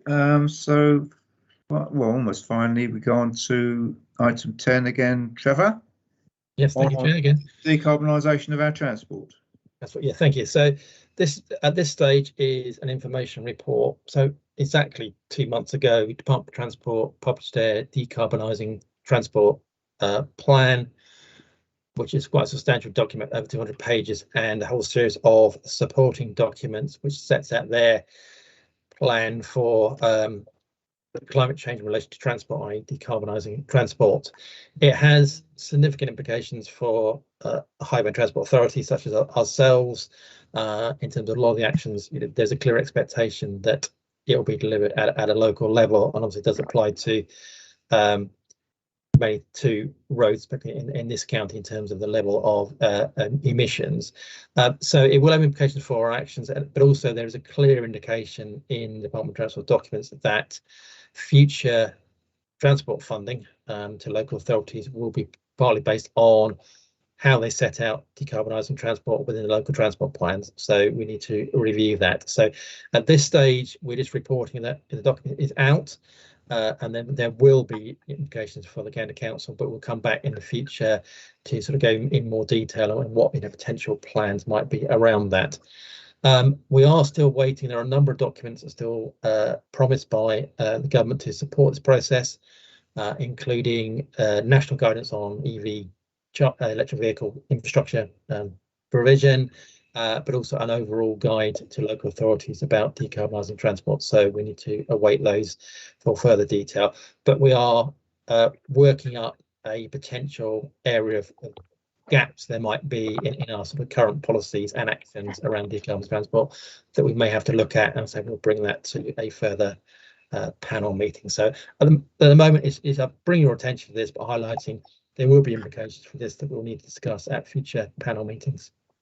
So happy to take any questions on any of that. At the risk of whetting appetites and putting undue pressure on us all, does that mean it would be a catalyst for LTP5 if we got to review that in light of the decarbonisation of transport? Would that be an obvious document to come out with to show to the DFT that we are putting our money where our mouth is, or putting their money where our mouth is? There's clear statements about funding be linked to what's said in our local transport plans, and there's definitely, when you look back at the climate change policy in LTP4, it is fairly light on in that area. So you know, clearly there are areas there we need to look at. So yes, it's a potential catalyst, as you say, for developing a new plan. So we need to look at them. There probably will be policy changes that we'll need to do, or tweaks if necessary, and as well as actions. So yeah, LTP5 may be the way to go to pick up those issues. Okay, thank you. Paul. Thank you. whether it's because I'm a new councillor or what, I'm not sure, but seeking your guidance, I have a concern with the recommendation that the Cabinet panel notes the contents of the report, because it doesn't say what Trevor just said, you know, work is continuing and a report will be, it doesn't actually note that in there, should it? I mean, because I have issues about, you know, decarbonising our own transport as a county council, things, but I understand Trevor, you know, doesn't have all the information he needs, but shouldn't it say that the Cabinet panel notes the contents of the reports and will be updated further once more information is available? I think for form we are noting the report as it stands, but it's a given in this Cabinet panel that we will be updated on progress as it happens. Paula. I was reading through this. I mean, this is very much to my heart, you know, because air quality is not great and sustainability, etc. Will we be working with the local councils on this as well? Because a lot of it's intertwined. So how will we work as a county council? Yeah, so we will need to work with all other agencies. So the work we're undertaking at officer level at the moment is basically doing a big matrix of the 78 commitments set out by the Department of Transport in the document, some which are not relevant at a local level, but going through that, working out where we are now, work out who will be the lead on it, which a lot of times would be the county council as Highway and Transport Authority, but it may not be. It may be the planning side, parking side as district and boroughs. So we work that process there to find out where the gaps and who's responsible. Part of that process is also checking against the county council's similar Hertfordshire action plan, which has obviously areas for transport in there, so we'll check against that. And we're also checking against the emerging Hertfordshire Climate Change Strategic Partnership, Climate Change and Sustainability Partnership, which is the county districts and the LEP to look at the action plans, including the transport action plan within there, to make sure they work together. So yeah, the initial step is to look at where there might be gaps in what we are doing collectively in Hertfordshire, and then to make recommendations about who that might be. But a lot of it obviously will fall to the county council because our statutory roles, but there will be roles around, say, the planning side and other functions that are done by other authorities. So very much so. Once we've got a clear position what the gaps are, is then talking to all the relevant people and to deliver an appropriate plan. Good point. Good point, Paula. In fact, the responsible body for air quality, I think you'll find, is districts anyway. It is. Yes. When we were going through our Sustainable Hertfordshire strategy, it's very clear that yes, we had to get our own house in order, but we also knew that we had to work with districts and partners, etc., for them to actually work with us. And one thing that we've done as a county that affects district, or affects Stevenage district, or hopefully will, is that we've bid with Arriva buses for some Zebra funding for 30 electric buses, which will be running around Stevenage, hopefully, if we're successful. So that's a county and transport operators working with districts to actually get some sustainable transport going. Hopefully that can be rolled out to other. Well, let's face it, if these things work, then there's got to be an appetite to actually roll them out even further. Yeah. Good. Stephen. Yeah, thank you, Chair. I've already raised this to some extent, Trevor, so I'll raise it in public. In my and I think Paul Clark is quite right to raise the issue that, you know, not just noting this report, but noting that further work will be required from officers, and there will be further reports, maybe alluding to LPT 5. What concerns me is that some of the aspects in here, and I'll pick on one, and that's the freight one in paragraph 10, and Trevor knows this guy raised it with him last week. It is no suggestion here that, you know, reviewing TRO, traffic regulation legislative frameworks, no better management of freight, dynamic curb space and delivery management. I'm sure we've all got examples in our local communities where, you know, the one-stop shop or the Tesco local has a 40-foot ton HGV turn up, takes up all the parking bays, if there are parking bays, or if there aren't, just parks in the middle of the road and then offloads everything for that particular shop and then drives to the next one stop local and does exactly the same there. And if we want to have that enforced in terms of traffic regulation orders, who does the enforcement? It's the district and the boroughs again. So unless you actually got, would you believe it, a civil penalty officer standing there at 8 o'clock in the morning when the lorry is outside said shop, then we've got a problem. So I'm not convinced the government really understands the fundamentals here, the problems that are faced in terms of carbon reduction, particularly on the freight side. Yes, we can have alternative fuel vans and lorries, but if they're alternative fueled vans and lorries that are 40 tonners parking on these streets and inevitably, and you will be aware of this, Chair, I'm quite sure, churning up either the verges, the pavements, or taking out the bollards or the bill bars, in my case, in the town centre, and they're very robust, then we're still going to have that sort of problem. So I don't suppose we're yet going to get Uber deliveries electronically by air to some of these, but I'm not convinced, unless there is significant funding to force some behavioural changes, we're going to get the sort of carbon reductions we all need to get, particularly on the freight side.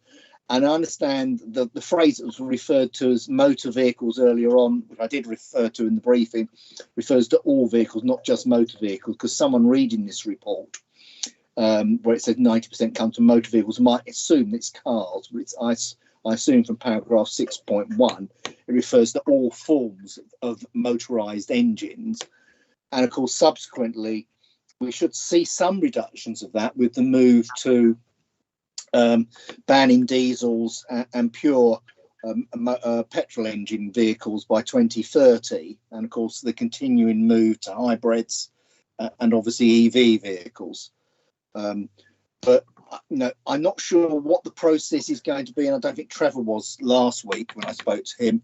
The process of feeding into the government that actually, yeah, having these initiatives and objectives is all well and well, and indeed to some extent having the legislation is good, but it's actually having the powers to enforce the legislation, which inevitably leads to probably having more civil penalty powers, or, as you say, AMPR, so we don't have the HGV going and parking outside the one-stop shop on the road that he shouldn't be using. So interesting on the old transport and the deliverers. I mean, at the end of the day, I mean, perhaps as planning authorities, districts can actually say, when you build a new supermarket, you've got to make sure you've got good provision for deliverers and any shop like that. But is there a case, Trevor? Is there a case, Trevor? Sorry? Can I feel just on that one? The big supermarkets, they do. The problem is the gain of an act of joined upness.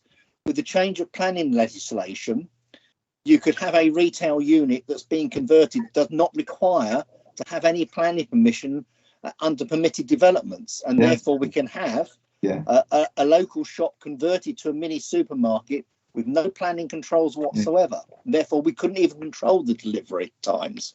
Now, I'm not saying with any degree of optimism, but my second point was: is there any way that the government, the country can sort of encourage more rail freight with smaller trucks feeding off, perhaps electric trucks feeding off the depots to actually deliver these goods, particularly when we can't find any HGV drivers around? It might be sort of an answer to both questions, you know. Don't know what you think about rail freight, Trevor. I think freight is an area where we need to do further work at local level and feeding into wider processes. Obviously, the bullet points in my paper are the government's commitments.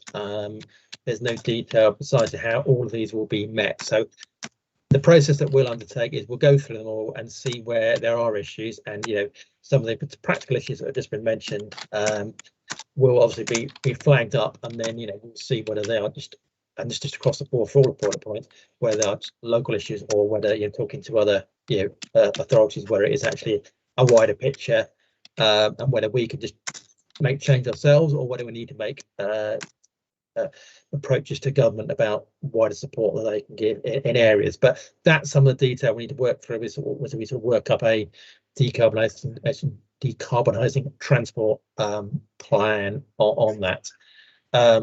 There are, and things are moving. I mean, just on the rail freight side, there are a couple of companies now who are basically using old electric rolling stock for passengers, stripped out the interiors, and aim to do sort of local parcel deliveries into London, Liverpool Street and other places. I think Manchester might be an example. So, and with changing commuter patterns, there's probably more of a market opportunity now to do that.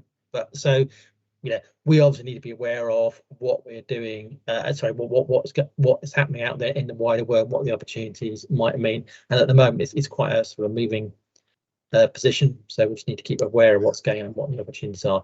But fundamentally, all these points, we'll work through them, see what the issues are, see who we need to work with, and then work out what actions might be appropriate, and obviously bring those to this panel for your debate. Thank you. Rena. Thank you, Chair. Just going off onto a bit of a tangent. While I fully support all the things that we're saying, decarbonisation, better air quality and all the rest of it, I just want to make sure that we also keep in mind accessibility. Some places and some individuals who may not have full mobility may need to access places. And I just feel that at some points, I've seen a lot of mobility scooters on public highways and places they shouldn't be. And I don't want people who are struggling to get to where they should want to go being completely excluded and having to make a dangerous choice, just like we were talking about the school children and making sure they were safe at one point. I don't want a mobility scooter to be somewhere where it shouldn't, and then somebody's injured that way as well. So just if we keep accessibility and all members of our community in mind when we make some of these decisions. Okay, thanks, Rena. No more hands. Can we please vote on that recommendation, that report? Thank you.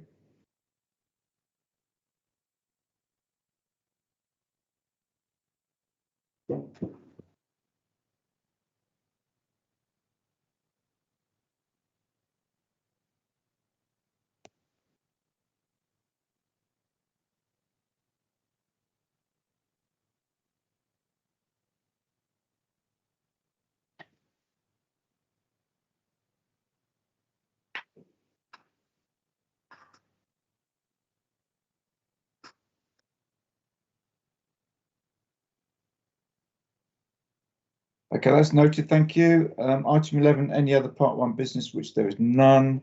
There's no part 2 business. So just finally to thank you all for your attendance and contribution. Also special thanks to Teresa and to Michelle for keeping us in order, both online and in a democratic process. So thank you, girls. See you next time. Cheers, Phil. Thank you. Thank you. Bye. Thank you, Chair. Thanks, Phil.